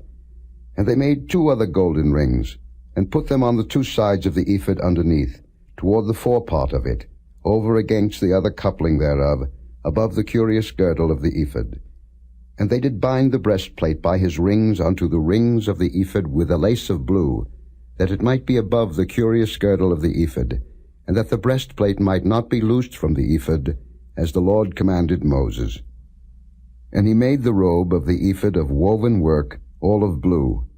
And there was an hole in the midst of the robe, as the hole of an habergeon, with a band round about the hole, that it should not rend.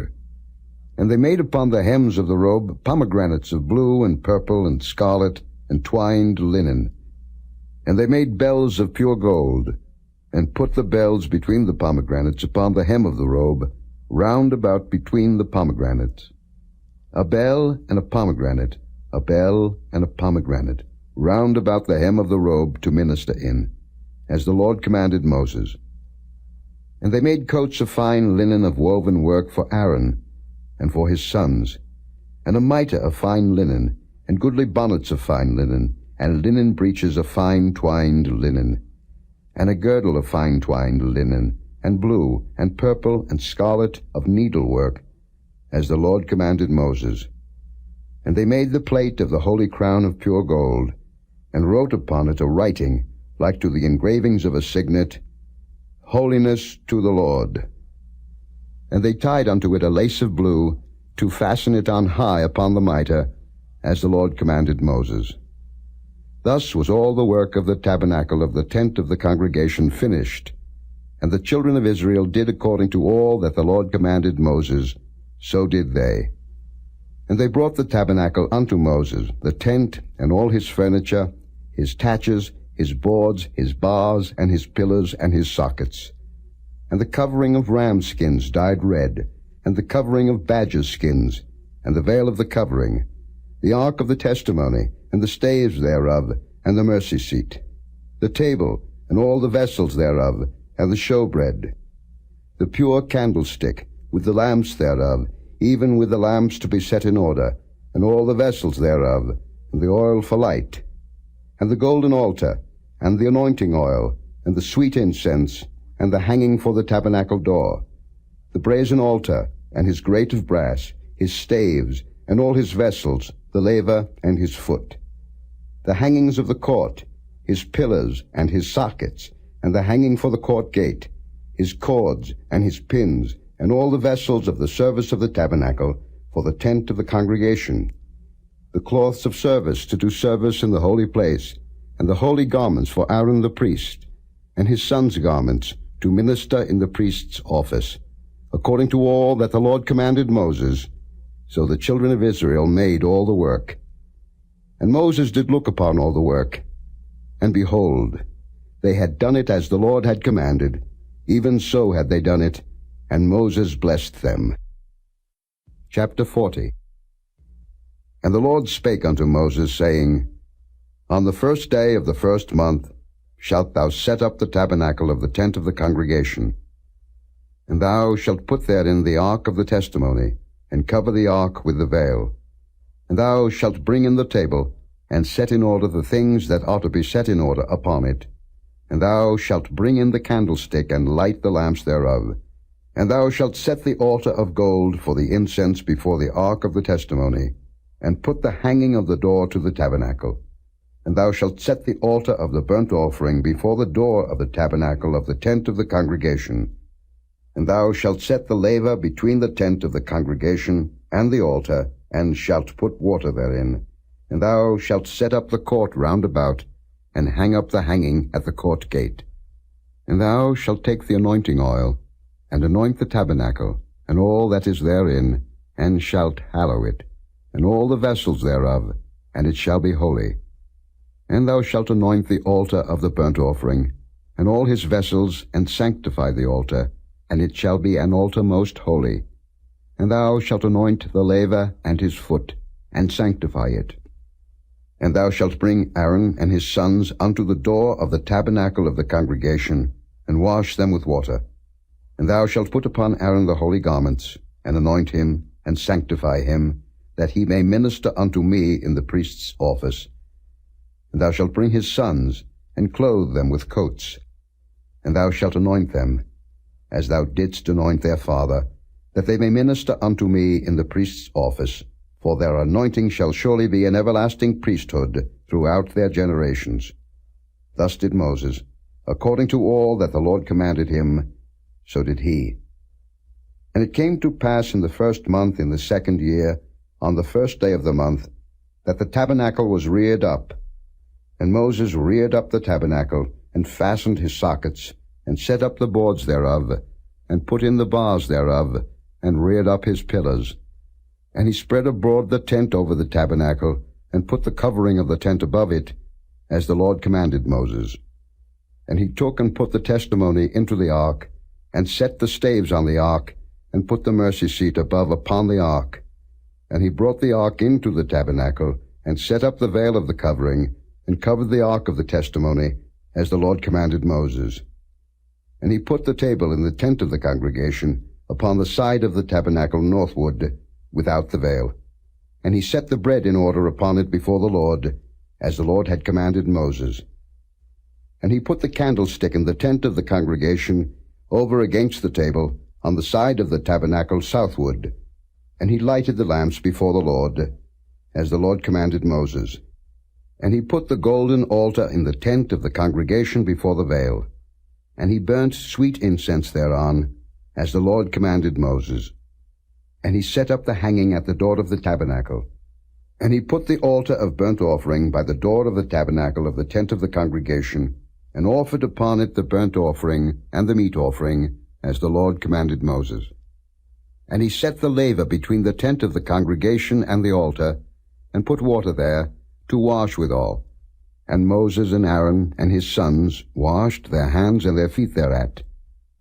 When they went into the tent of the congregation, and when they came near unto the altar, they washed, as the Lord commanded Moses. And he reared up the court round about the tabernacle and the altar, and set up the hanging of the court gate. So Moses finished the work. Then a cloud covered the tent of the congregation, and the glory of the Lord filled the tabernacle. And Moses was not able to enter into the tent of the congregation, because the cloud abode thereon, and the glory of the Lord filled the tabernacle. And when the cloud was taken up from over the tabernacle, the children of Israel went onward in all their journeys. But if the cloud were not taken up, then they journeyed not till the day that it was taken up. For the cloud of the Lord was upon the tabernacle by day, and fire was on it by night, in the sight of all the house of Israel, throughout all their journeys.